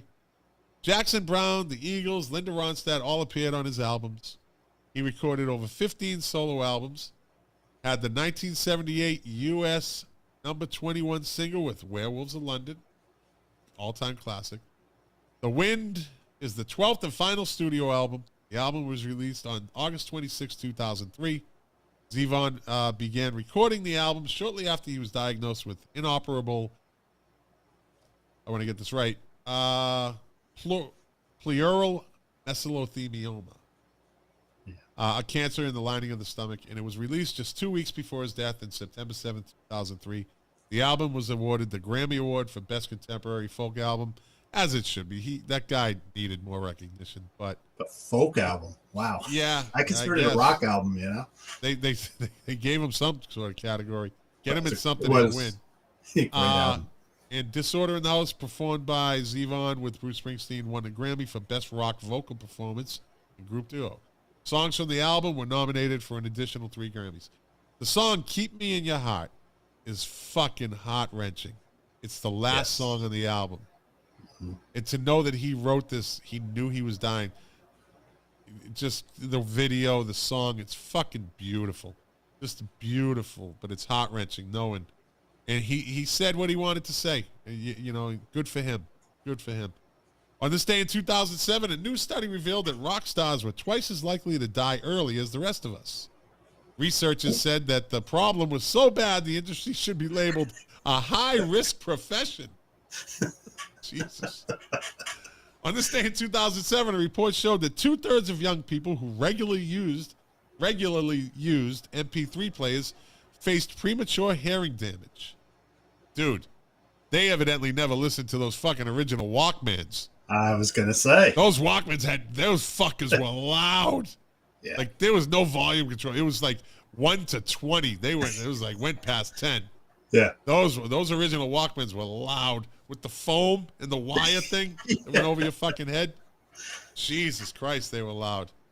On this day in 2010, Queen's Bohemian Rhapsody was voted the greatest lighter in the air song. You know, the concerts, now they hold up phones. These fucking... You know what I think when I hear Bohemian Rhapsody? If you're going to spew in this. Wayne's World. Oh, yeah, Wayne's World, yeah. Let me see. It was the lighter in the air song of all time. It was voted by Zippo Lighter. Led Zeppelin's Stairway to Heaven was voted at number 2, and Meatloaf's I Would Do Anything for Love, But I Won't Do That was at number 3 in the survey. What about Dream On?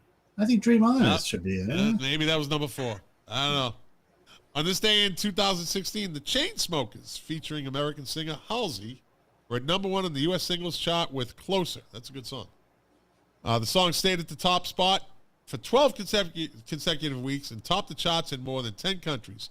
The song went on to become the first song to spend 26 weeks in the top 5 of the Billboard Hot 100 chart. That's an accomplishment. It also became only the second song in the history of the Hot 100 chart to spend 32 weeks in the top 10 of the chart. You saying Billie Jean didn't last that long in the top 10 charts? I don't know about that. That might be a little skewed. All right, birthdays today. Born on this day in 1964, the late, great Eazy-E. Died on March 26, 1995, of complications from AIDS, but he never showed any symptoms. It was the strangest thing. He never showed. He was normal height, normal weight, normal everything when he died. Strange. So it just one day, his body gave out. He got sick, and then he probably got a cold, like a sick, and because of his immune deficiency, that's what got him. And I believe Ice Cube and Dre saw him before he died. So okay. On this day, born on this day in 1957, Margot Chapman from the American. And I only say this because this is an all-time 70s classic one-hit wonder. Margot Chapman from the American pop group Starland Vocal Band, who had the 1976 U.S. #1 hit, Afternoon Delight. One of the biggest selling singles of 1976. That's the only reason I put her in there. I got one right, Scott. I got one right. There you go. Born on this day in 1957, Jermaine Stewart, singer of Shalimar. We Don't Have to Take Our Clothes Off. I actually like that song. In 1986, right? That was the hit. I like that. We don't have to take our clothes off to have a good time. So we could just make our clothes dirty.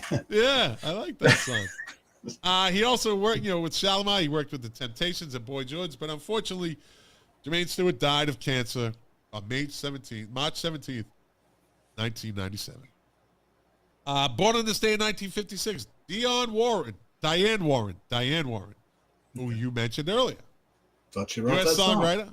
Warren has written over 80 U.S. top 20 hits, including Aerosmith's I Don't Want to Miss a Thing, Leanne Rimes' How Do I Live, Tony Braxton, Unbreak My Heart, plus hits for Cher, Celine Dion, Michael Bolton, Rod Stewart, and Ace of Base. Damn, girl. Wow. That's some fucking talent right there.